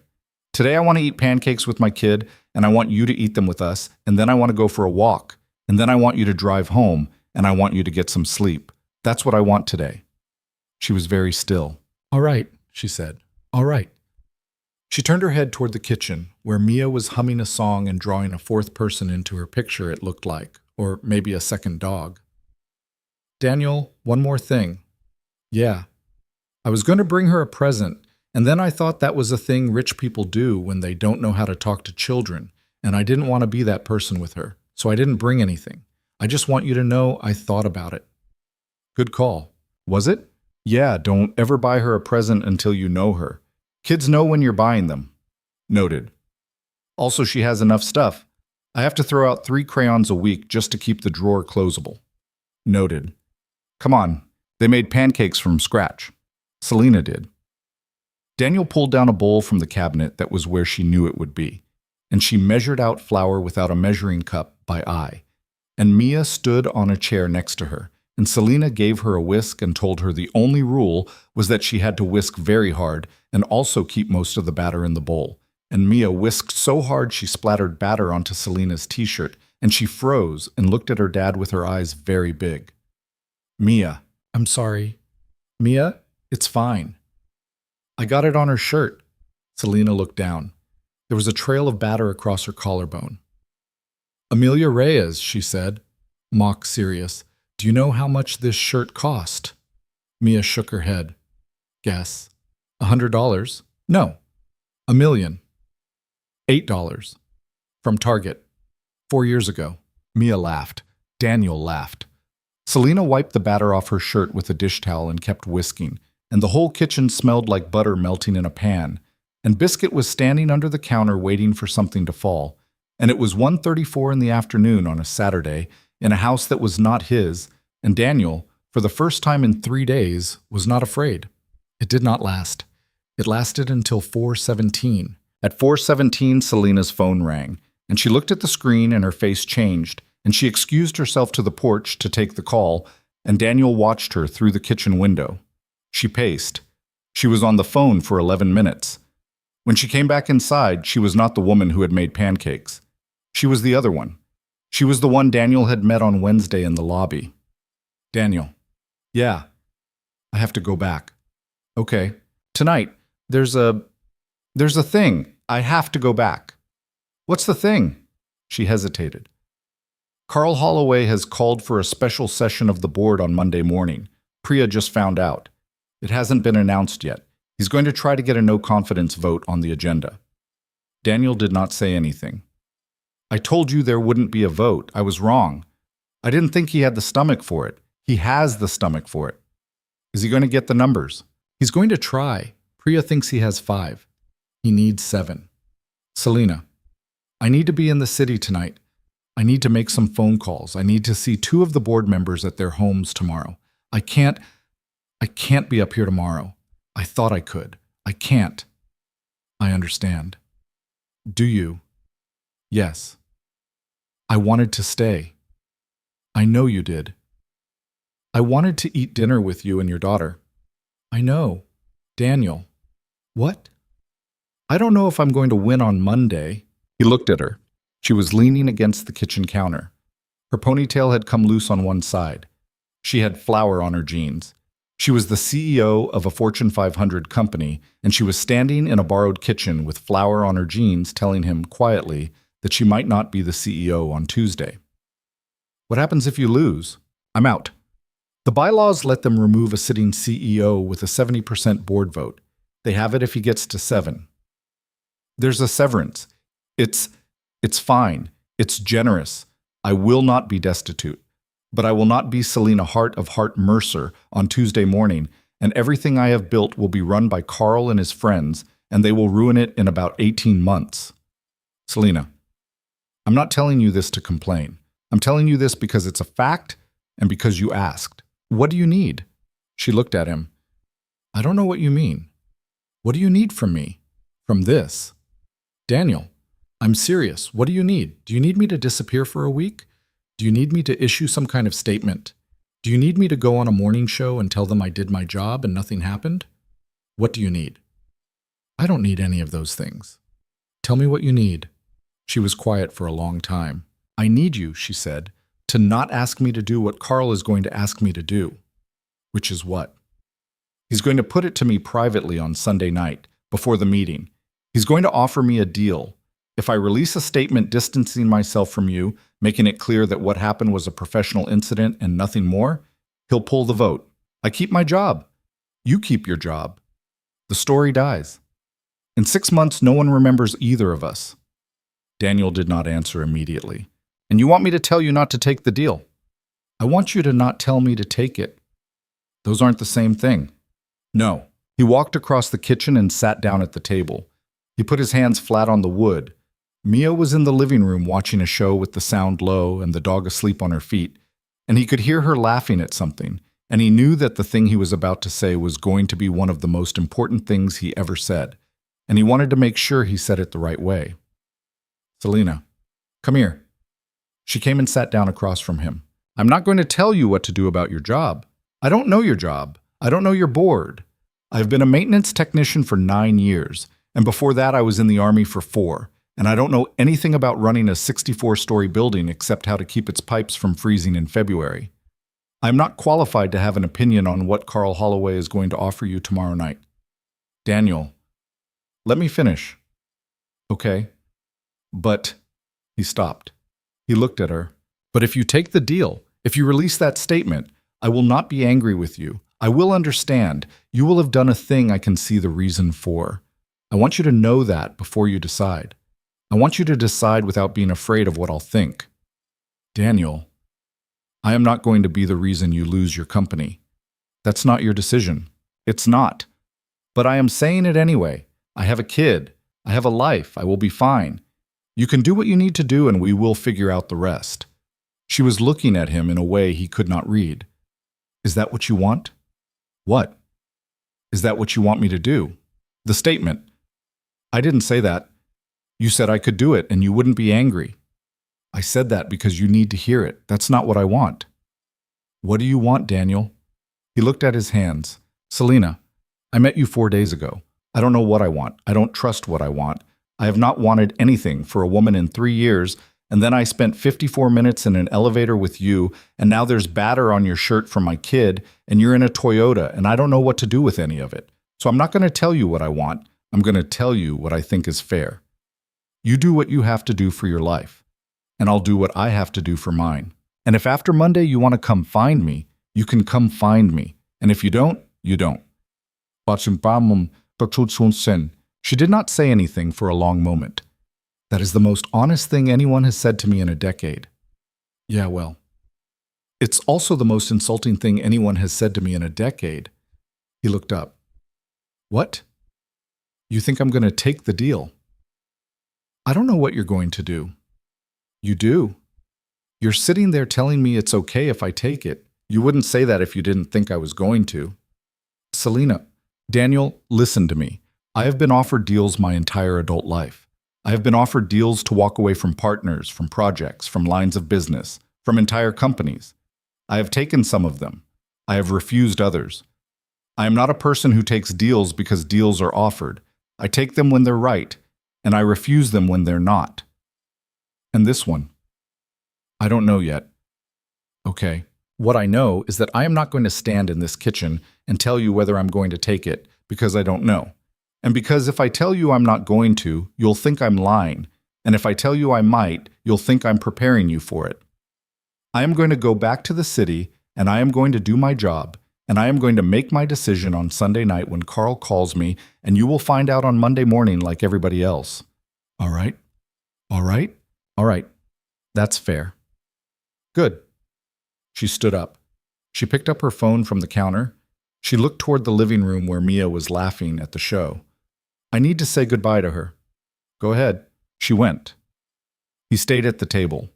He listened to the two of them talk in the living room, the rise and fall of a 6-year-old and a woman who had never met one before this afternoon, and Mia was asking if Selena was coming back, and Selena was saying maybe. She hoped so.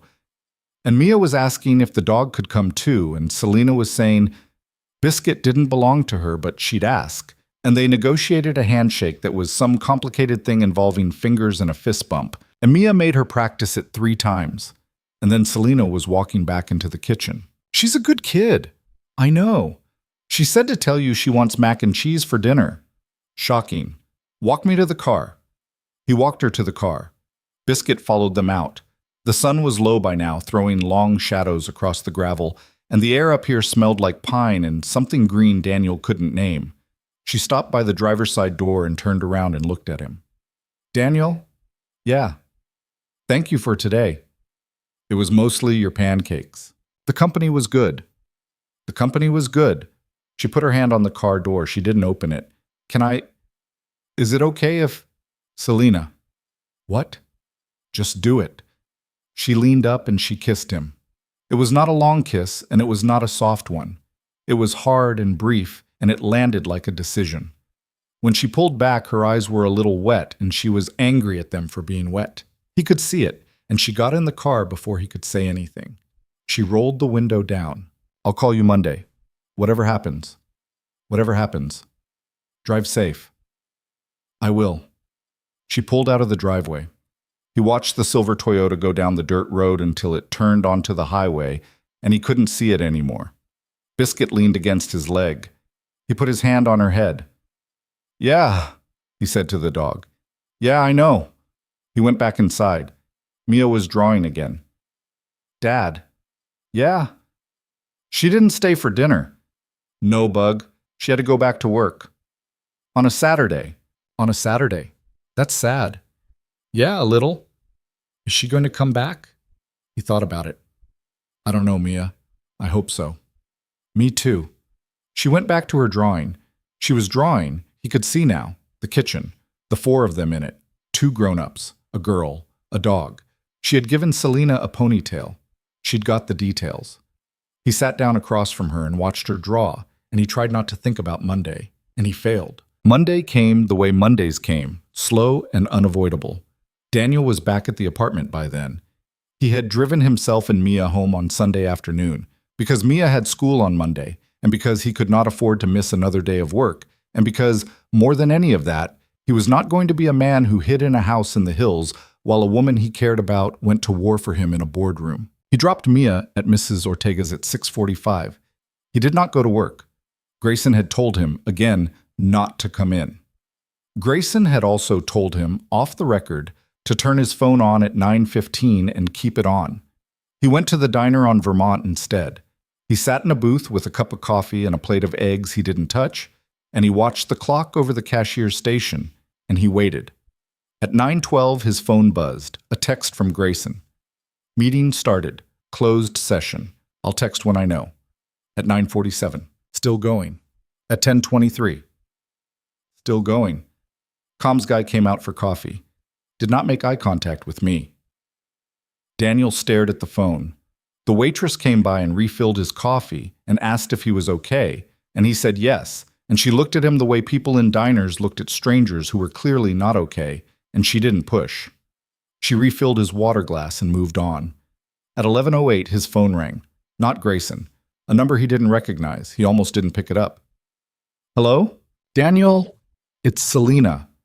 He sat up straight. Selena, are you alone? I'm at a diner. I'm at a booth by myself. Good. Listen to me. I can't talk long. Did Priya send you a statement to review? No. Check your email. I had her send it 20 minutes ago. It's from the company. It's the statement I'm going to release at noon. I want you to read it before I put it out. Selena, what happened? Read it first. Selena, read it. He put her on speaker. He opened his email. There was a message from a Priya.Sandhar address with the subject line for your review. Embargo 12 p.m. He opened it. There was a 2-paragraph statement attached. He read it. The statement said, in plain flat language, that on Wednesday of the previous week, Selena Hart had been involved in a minor equipment incident at Hart Mercer Tower, during which a maintenance technician named Daniel Reyes had performed his duties with exceptional professionalism and composure. The statement went on to say that Ms. Hart considered Mr. Reyes a person of character, that she regretted the private intrusion the circulating photograph had caused to Mr. Reyes and his family, and that she had, to the best of her ability, her own personal life to manage, and that she intended to manage it with the dignity she would extend to any other private citizen. The last sentence of the statement was, I am grateful for his presence in a difficult moment, and I do not intend to apologize for that gratitude to this board, this company, or anyone else. Daniel read the statement twice. He put the phone back to his ear. Selena? Yes. What did you do? I released a statement. You didn't take the deal. I didn't take the deal. What happened in the meeting? Carl called for the vote. He didn't get the numbers. He got 5. He needed 7. Patterson flipped at the last minute.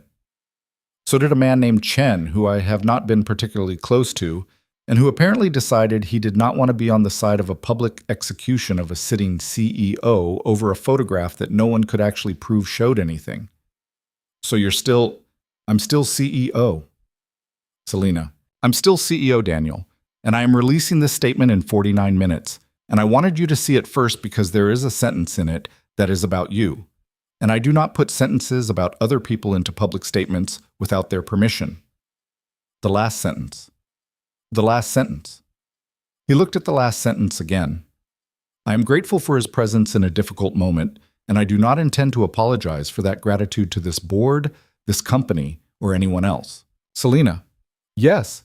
Are you sure? I am very sure. This is going to be a whole other week of news. Yes. It's going to be worse for you than the photograph was. Possibly. Selena, Daniel, I have thought about this. For 48 hours I have thought about this. I have run every version of this decision through my head. I can release a milder statement. I can release no statement. I can do what Carl wanted and issue something that makes you sound like a stranger I happen to share an elevator with. I have thought about all of them. I am not going to do any of them. Why? Because why? Because if I release the other statement and you read it, you will never look at me the same way again, And I have decided I cannot live with that, Daniel. I cannot. I did not know that about myself on Wednesday. I know it now. He sat in the booth at the diner on Vermont, and he did not say anything for a long moment. Daniel? Yeah. Do you want me to release it? Yes. Say it. Release it. Okay. Selena? Yes. I have to pick up my kid from school. I know. Can I call you tonight? Please. Okay. Daniel? Yeah. I'm going to be in the news again tomorrow, all day. It's going to be worse than Thursday. I know. Your face is going to be in it. I know. Your daughter. Her face isn't out there, you told me. It isn't. I've kept it out. I'm going to keep keeping it out. But they're going to know she exists. They're going to know she's 6. They're going to mention her in stories. I can't stop that part. Selena. Yes. I'm a grown man. I knew what I was doing when I got in the elevator with you on Wednesday. You got in the elevator because it was your job. Yeah, and I stayed in the conversation because it was my choice. I'm a grown man. You're a grown woman. We'll handle it. Okay. Go. Release your statement. Call me tonight. I will. She hung up. He sat at the diner with his phone in his hand and his coffee cold and his eggs uneaten, and he watched the minute hand on the clock move until it hit the 12. The statement went out at noon exactly, the way Selena had said it would, and by 12:04 the first news alert buzzed his phone, and by 12:11 the waitress came over with the check and she paused at the booth and looked at him and tilted her head. You okay, honey? I'm okay. You don't look okay. I know. That your girl on the TV. He followed her eyes to the little TV bolted above the counter. The sound was off. A banner was running across the bottom. A photograph of Selena was on the left side of the screen. His face was on the right side. They had gotten a decent photograph of him somehow. A company ID photo, maybe. His name was in capital letters under his face. Yeah, he said. Yeah, that's her. The waitress looked at him for a long second. Hun, you tell her I said she did good. I will. She did real good. Yeah, she did. He paid the check. He left a big tip he couldn't afford. He walked out of the diner into the cold, bright afternoon, and a man across the street was holding up a phone, filming him.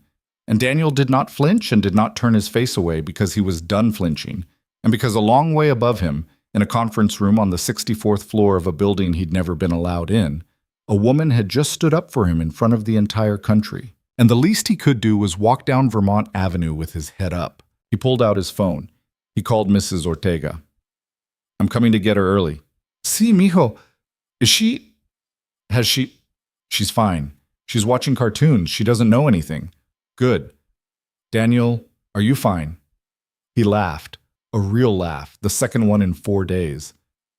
I don't know, senora. I don't know what I am. You come get your girl. We'll figure out what you are later. Yeah, okay. He hung up. He started walking. His phone started buzzing again the way it had on Thursday, and this time he didn't put it face down. He just kept walking. The buzzing was just noise now, just weather, just the sound of the world catching up with something that had already happened. And he kept walking down Vermont toward Mrs. Ortega's apartment where his daughter was watching cartoons, and didn't know yet that her life had changed, and he walked steady. And his hands, he noticed, were not shaking at all. He got to Mrs. Ortega's at 12:51. She opened the door with Mia already in her coat and her backpack on her shoulders. Because Mrs. Ortega was Mrs. Ortega, and she had understood from his voice on the phone that he needed his daughter in his arms sooner rather than later.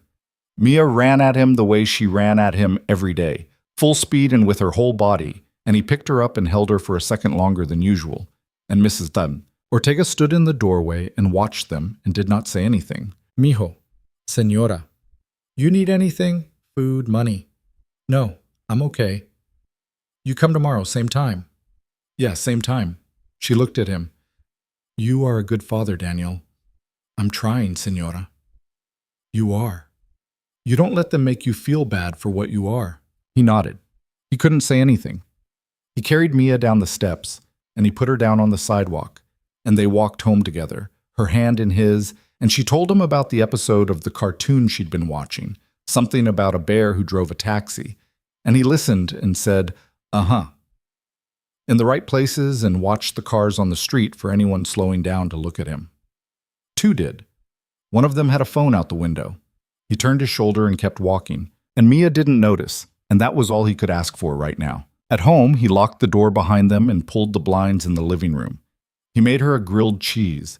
She ate half of it and fed a piece of crust to the idea of a dog that wasn't there, and when he asked her what she was doing, she said she was pretending Biscuit lived here, and he said that was a nice thing to pretend, and he did not look at his phone while she was eating. After she ate, he put on the cartoon about the bear in the taxi, and he sat down next to her on the couch, and she leaned against his side the way she always did. And within 20 minutes, she was asleep on him, her hair stuck to her cheek with grilled cheese grease. He looked at his phone, 241 notifications. He scrolled through them slowly. Most of them were nothing: algorithms, news alerts, messages from reporters he didn't know. 3 were from Grayson. 1 was from a number he didn't recognize with a California area code, and the text said only, "This is Beth, Selena's friend. The house is yours any time. I mean it. Don't be polite about it." He read that one twice. There was nothing from Selena yet. He had not expected anything. She would be in meetings until the evening, and he had told her he would be fine, and he was going to be fine. He watched his daughter sleep for a while. The phone buzzed in his hand around 3:40. A text from Selena. "Can I come over tonight?" He looked at it for a long time. "Yes. 8 p.m. After she's asleep." "Okay. Address?" He sent it. He put the phone face down on the coffee table. He eased Mia off his side and laid her down on the couch with the throw blanket, and he went into the kitchen and he stood at the sink for a minute with his hands on the edge of the counter, and he let himself finally feel whatever it was he had been holding back all day at the diner. It wasn't fear, it turned out. It wasn't even relief. It was something else. It was something closer to the feeling he'd had when Elena had told him she was pregnant, a long time ago. The feeling of standing on a cliff and knowing that the next step was going to change everything, and being unable to not take the step. It was a feeling he had not expected to feel again in his life, and he was not sure what to do with it, and he stood at the sink and he let it move through him. Then he turned on the faucet and did the dishes. Selena arrived at 7:58. She parked 2 blocks away.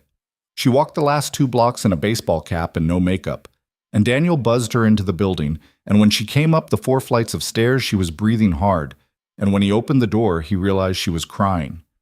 Not hard. Not the way some people cry. Just a steady leaking at the corners of her eyes that she wasn't bothering to stop. "Hey.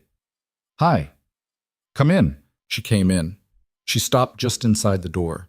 She looked around the apartment, the water stain on the ceiling, the coloring books stacked on the table, the cheap couch. Mia, asleep in her bedroom now, her door cracked open a few inches the way Daniel always left it. "She's asleep?" "Since 6:30. She had a big day." "Did she see any of it?" "No, I don't let her on my phone. She doesn't know." "Good." "Selena." "Yes." "You're crying."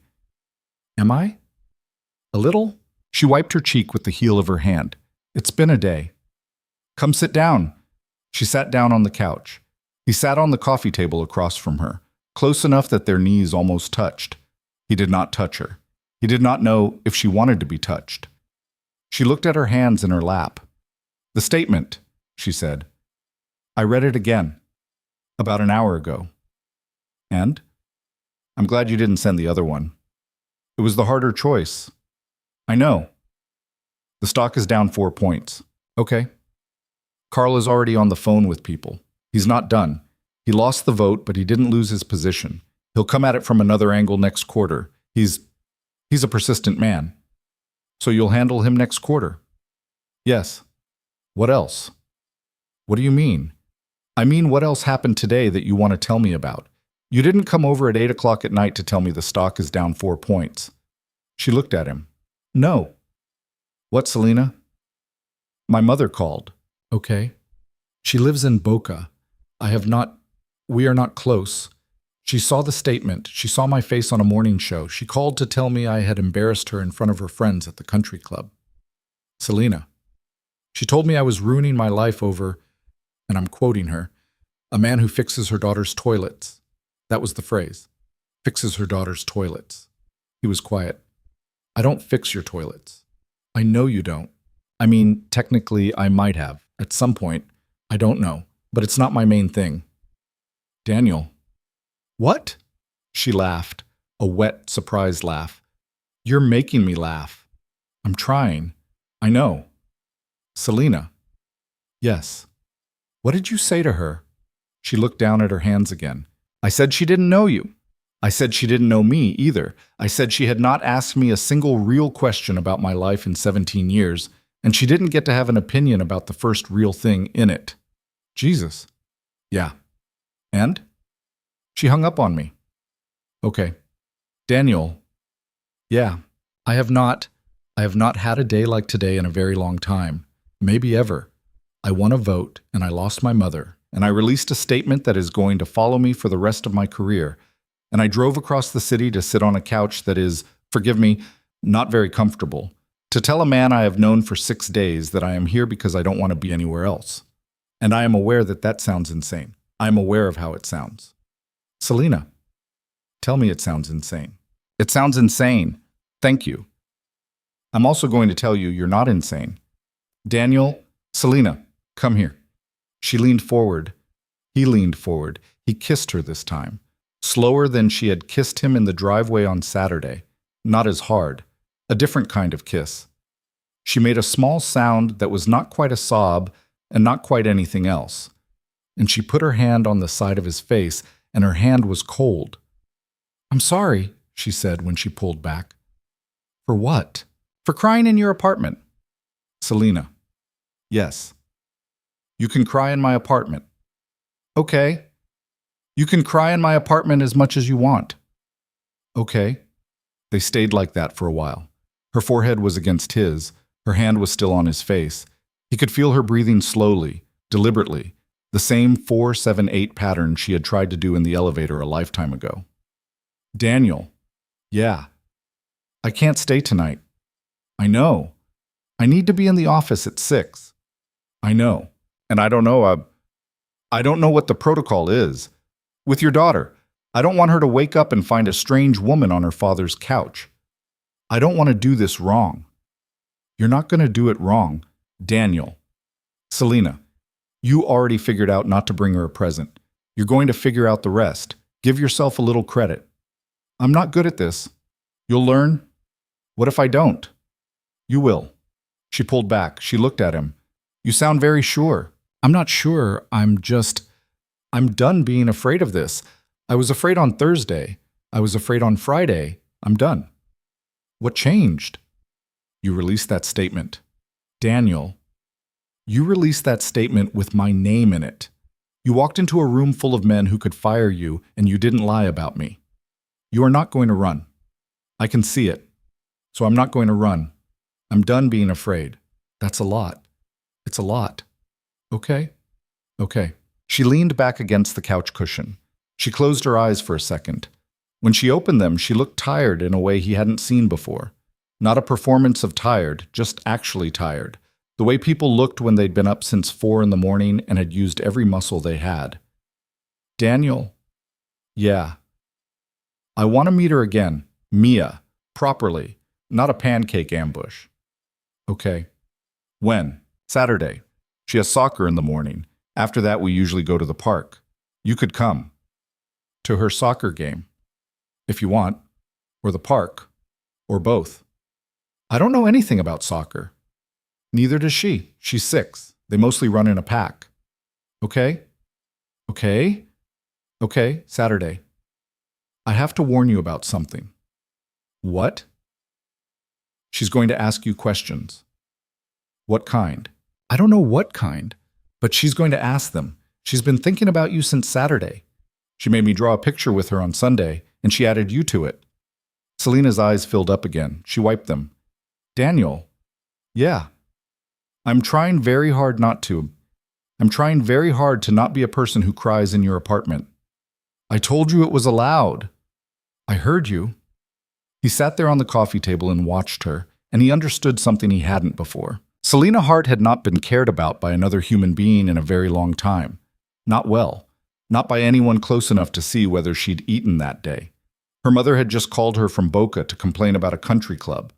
Her board had tried to fire her this morning. She had driven over here in a borrowed car and walked 2 blocks in a baseball cap because the woman who employed 2,000 people did not have a single soft place to land in the entire city, and he had accidentally become the only one. And he was a tired widower in a rent-stabilized apartment with a water stain on his ceiling, and the whole situation was absurd, and also, somehow, completely right. He got up, he went to the kitchen, he came back with a glass of water. "Drink this." "Daniel?" "Drink it."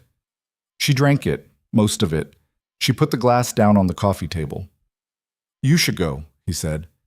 "You have to be up at 4. "I know. I'll walk you down." "You don't have to. I'm walking you down." He pulled on a jacket. He cracked Mia's door a little wider to make sure she was still asleep. She was, on her back with her rabbit, 1 sock on and 1 sock off the way she always ended up. And he followed Selena down the stairs. On the landing between the 2nd and 3rd floor, she stopped and turned around. "Daniel?" "Yeah." "What do I do about Saturday?" "What do you mean?" "What do I wear? What do I bring? What do I say?" "Selena, I'm serious. Jeans, nothing. Hi." "That's it. That's it. Maybe a cap. It's sunny at the park." "Okay. Come on." They went down the last 2 flights. At the front door, he stopped. "Selena." "Yes." "Text me when you get home." She almost laughed. "I haven't been asked to text when I got home since I was 22. Text me anyway." "Okay." She stepped out onto the sidewalk. She pulled the cap down a little lower. She looked both ways, like a person making sure she hadn't been followed, and she hadn't. The street was empty. And she turned back one more time. "Daniel." "Yeah?" "Thank you for today?" "You too." "Saturday?" "Saturday." She walked away down the sidewalk toward the car 2 blocks over. He watched her until she disappeared around the corner. He stood on the stoop for another minute in the cold. Then he went back upstairs. Mia was awake when he got in. She was sitting up on her bed in the dark, her rabbit in her lap. "Dad?" "Hey, Bug. What's up?" "I heard the door. I was just saying goodnight to somebody." "Selena?" He sat down on the edge of her bed. "Yeah." "Why didn't she come say hi to me?" "You were asleep, Mia. It was grown-up time." "Oh." "She's going to come to your soccer game on Saturday." Mia sat up straighter. "Really? Really? Is she going to cheer for me?" "I bet she is." "Is she going to bring Biscuit?" "Biscuit doesn't live with her, Bug." "Oh, yeah." "Go back to sleep." "Dad?" "What?" She paused. She was doing the thing she did when she was thinking about how to ask something big, that small chewing of her bottom lip that she'd inherited from her mother, and that still, 3 years in, could catch Daniel in the chest if he wasn't ready for it. "Dad, is Selena going to be around a lot?" "I don't know, Bug. Maybe. A lot. I don't know yet." "Because I was thinking." "Yeah. I don't mind." He looked at her in the dark. "You don't mind." "I don't mind if she comes around a lot. I think she's nice. I think you laugh more when she's here. I like when you laugh more." "Mia." "What?" "Come here." She crawled into his lap. He held her. She was warm and small and smelled like the strawberry shampoo he'd bought at the drugstore. And she put her head on his shoulder, and he stared over the top of her head at the dark bedroom wall, and he did not trust himself to speak for a minute. "Dad." "Yeah." "Are you crying?" "A little, Bug." "Why?" "Because you're a good kid, and I'm tired." "Okay." "Okay. Go to sleep, Dad." "Yeah, you too." He tucked her in. He sat on the edge of the bed until her breathing got slow and steady, and then he went out to the living room and he sat on the couch in the dark for a long time. His phone buzzed at 9:47. Home. "Thank you for walking me down."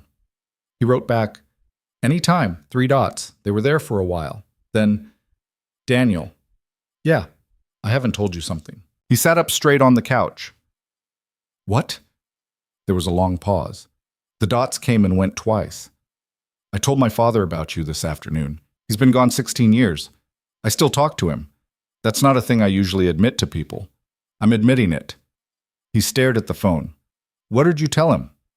"I told him I met a man who talks to me like I'm a person. I told him the man has a little girl. I told him I was scared. What did he say back? He didn't. He's been dead 16 years, Daniel. Right. Sorry. It's okay. I said it in my head. Sometimes I know what he'd say. What would he say? There was a longer pause this time. Then he'd say, "Don't be an idiot, Selena." Daniel smiled at his phone in the dark. "I like your dad." "I like him too." Saturday. Saturday. "Good night, Daniel. Good night." He put the phone on the coffee table and he sat in the dark for another little while. And at some point he realized he was still smiling, and he thought about how long it had been since he'd gone to bed smiling. And the answer was a long time. And he got up and he brushed his teeth. And he did not look at himself in the mirror because he was not ready yet to see the face of the man he was becoming. Saturday came harder than Monday had, because Saturday had something to lose. The soccer field was a patch of patchy grass behind the community center on Kenwood, and Mia's team was the Blue Dragons, which had been the Red Dragons until last year when the league had to reshuffle the color scheme because of some dispute Daniel had never understood. There were maybe 40 parents on folding chairs around the edge of the field. He set Mia's chair up. She'd insisted, at some point last year, on having her own chair, and he'd bought her a pink one at Target for $8. And he sat next to it in his own chair, and he kept his eyes on the gate at the parking lot. Selena came through the gate at 9:14, 4 minutes late, in jeans and a baseball cap and a gray jacket, and she was holding a paper tray of 3 cups of coffee from the place on the corner. She found him in the crowd. She walked over. She did not rush. "Hi." "Hi. I brought coffee." "Who's the third one for?" "Mia's coach." "Selena." "What?" "That is a power move." "I did a little research." "Of course you did." She sat down in the folding chair next to his. Mia, who was on the field stretching in the vaguely aspirational way 6-year-olds stretched, spotted her. Her whole face did the thing her face did. She did not run over. She waved, big, with her whole arm. Selena waved back, smaller, but she did. "She's good." "At what?" "At waving." "She's been practicing." The game started.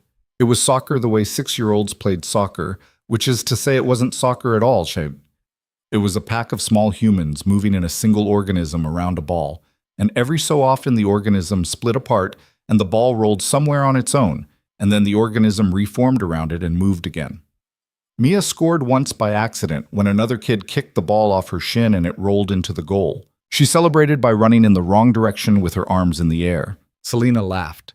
She laughed hard enough that the woman 2 chairs over looked at her, and Daniel saw the moment the woman recognized her, and he saw the woman decide, to her credit, not to say anything.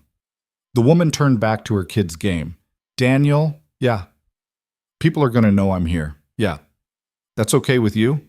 Yeah. Okay." At halftime, Mia ran over and hurled herself at Selena's knees, not at Daniel, and Selena made a small sound of surprise, and then she caught her, and Mia looked up with her hair stuck to her forehead and said, "Did you see the goal?" "I saw." "It was accident." "An accident." "An accident." "It still counts." "Dad says it doesn't count because it wasn't on purpose." "Your dad is wrong. Goals count. Put it on the scoreboard." Mia looked at Daniel in triumph. Daniel raised his hands in surrender. "Overruled," he said. "Overruled," Mia said to him, delighted by the word. She ran back to the field. Selena, still in her chair, did not look at Daniel for a minute. When she did, her eyes were a little wet again, and she didn't hide it this time. "Daniel." "Yeah." "She hugged me." "I saw. I wasn't expecting her to hug me." "I know. I didn't know what to do with my hands." "You did fine." "Okay." Selena. "Yes. Drink your coffee." "Okay." The game ended 3-2. The Dragons lost, which meant nothing, because the Dragons always lost, because the Dragons had a goalkeeper who wandered away from the goal to chase butterflies. Mia didn't care. She cared about the orange slices after, which the coach handed out from a Ziploc bag, and she brought one over to Selena and held it out in her palm like a dog biscuit. "Do you want one?" "Thank you." "Dad doesn't like them. Your dad is wrong about a lot of things." "Yeah." Daniel, from his chair, said, "I'm right here." They walked to the park after. Selena parked her Toyota at the community center, and they walked, the three of them, Mia between them, her hand in Daniel's, her other hand swinging free. At a crosswalk, she looked up at Selena and said, apropos of nothing, "Do you want to hold my hand?" Selena looked at Daniel over the top of Mia's head. Daniel nodded, just once. "Yes," Selena said. "Please." Mia took her hand. They crossed the street, and halfway across, Daniel looked down at his daughter, holding the hand of a woman he had known for 11 days. And he looked at the woman's face. And he did not know what the rest of the year was going to do to them, or the rest of the news cycle, or the rest of Carl Holloway's career, or the rest of the strangers on the street who would recognize Selena and say something cruel or kind. He just knew, with a clarity that was rare in his life, that this walk across this crosswalk was something he was going to remember for the rest of it. And next to him, Selena, who had never held a child's hand in her adult life, squeezed Mia's hand once, gently, and Mia squeezed back, and the three of them walked into the park together. The park was where the rest of it started, though none of them knew it at the time. That walk across the crosswalk was the hinge. Everything after it moved in a different direction. The news cycle did what news cycles do. It moved on. Something else happened the following Wednesday. A politician, a scandal, the usual weather of public attention. And by the end of the month, Selena Hart and Daniel Reyes were no longer the thing people were talking about. Carl Holloway tried one more time in June. He did not get the numbers then either.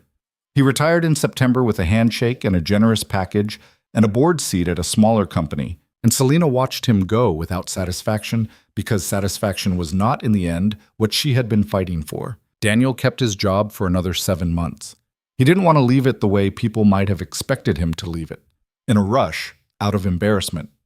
He left it in March, when he started a small contracting business with a man he'd served with in the Army, and he left it on a Friday, with a handshake from Grayson and a cake from the night crew, and he walked out of Hart Mercer Tower through the lobby he had walked through 5,000 times. And he didn't look up at the building when he got outside. He didn't need to anymore. They married 18 months after the elevator, not at a venue. In Beth's backyard, the house in the hills, under the same pine trees Mia had run through with Biscuit the first weekend. There were 22 people there. Beth officiated because she'd gotten ordained online the month before as a joke, and Selena had called her bluff. Mia was the flower girl and also, by her own negotiation, the ring bearer, because she had decided she wanted both jobs and Selena had not argued. Daniel's mother flew in from Tucson and cried through the whole ceremony. Selena's mother did not come. She sent a card. Selena read it once and put it in a drawer and did not talk about it.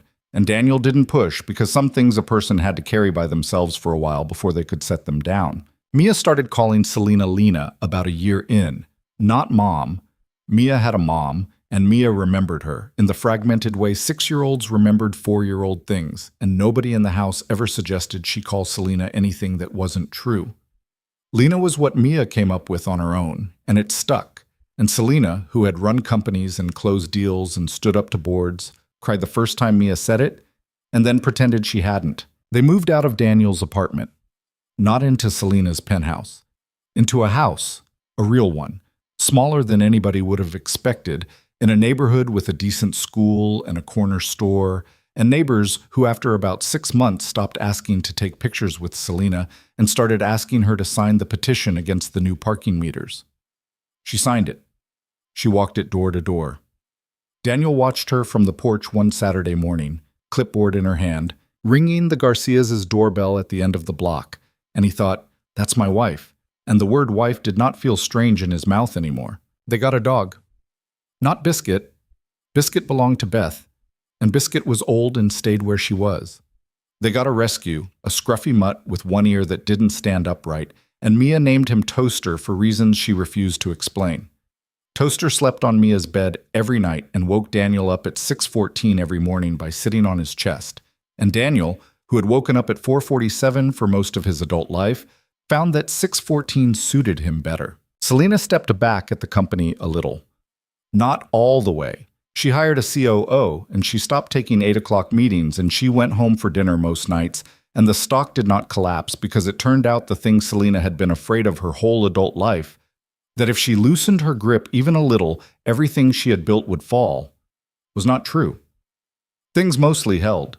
The company was fine. She was there, just not every hour. One evening in their third year, she and Daniel sat on the back porch after Mia was asleep, and Selena said quietly, "I used to think if I wasn't at the office at 7 a.m., I was going to lose everything. And now? Now I know I would have lost everything anyway, the other way." Daniel nodded. He did not say anything.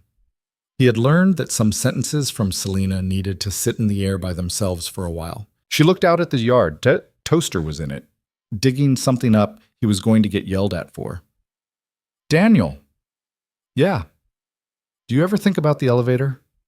"Not as much as I used to. I think about it about once a month." "What do you think about?" "I think about how close it came to not happening." "It did happen, though." "I know, I still think about it." He reached across and took her hand. She didn't squeeze back right away, and then she did. Mia was 11 when she asked her father, one night, sitting on the edge of her bed, what would have happened if the elevator hadn't broken down that day.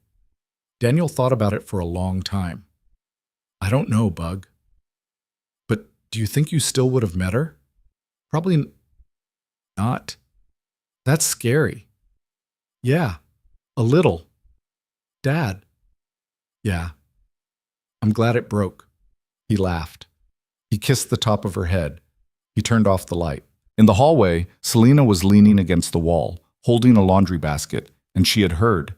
She didn't say anything. She just looked at him, and her eyes were doing the thing her eyes did sometimes, and he took the laundry basket out of her hands and set it on the floor, and he held her in the hallway for a minute in the dark. The thing Daniel Reyes came to believe over the years that followed, the thing he would have told you if you'd asked him, though he wasn't a man who gave speeches, was that the life he had built with Selena was not the result of a fairy tale. It was not the result of fate or a broken elevator or a photograph that went viral. Those things had opened a door. That was all. What had mattered after the door opened was that two tired, flawed, frightened people had each decided, separately and then together, to walk through it and keep walking, even when it would have been easier to turn around and go back to the lives they already knew how to live. He had been afraid for a long time after Elena died that he was done with the part of his life that had softness in it. He had assumed he would raise his daughter, pay his bills, retire, grow old. That was the whole plan. The plan had not included a woman in jeans and a borrowed Toyota, and the plan had not included sitting on a back porch at 41 telling his wife about his knees the way his father used to tell him about his. And the plan had not included a daughter who grew up calling two different women by two different names and loving both of them without complication. The plan had not included any of it, and he was glad. Selena, for her part, stopped running a building and started running a life. She did not become a different person. She was still sharp. She was still difficult. She still lost her temper at incompetence and still cut off people who interrupted her and still read term sheets at breakfast. But she made pancakes from scratch on weekends, and she learned to braid Mia's hair badly, and she called her husband at 2:47 in the afternoon, sometimes just to hear his voice. And when she died, many years later, in a hospital bed with Daniel holding one hand and Mia, grown now, holding the other, the last thing she said was "not today," which only Daniel understood, and which was enough. But that was a long way off. For now, the three of them were walking into a park on a Saturday in spring, Mia between them, and a woman across the path was pushing a stroller and recognizing Selena and deciding kindly not to say anything, and Daniel squeezed his daughter's hand, and Selena squeezed her other one, and the park was full of other people living other lives, and the sun was out, and none of them said anything, because nothing needed to be said, and sometimes that was the whole thing. That was the whole thing.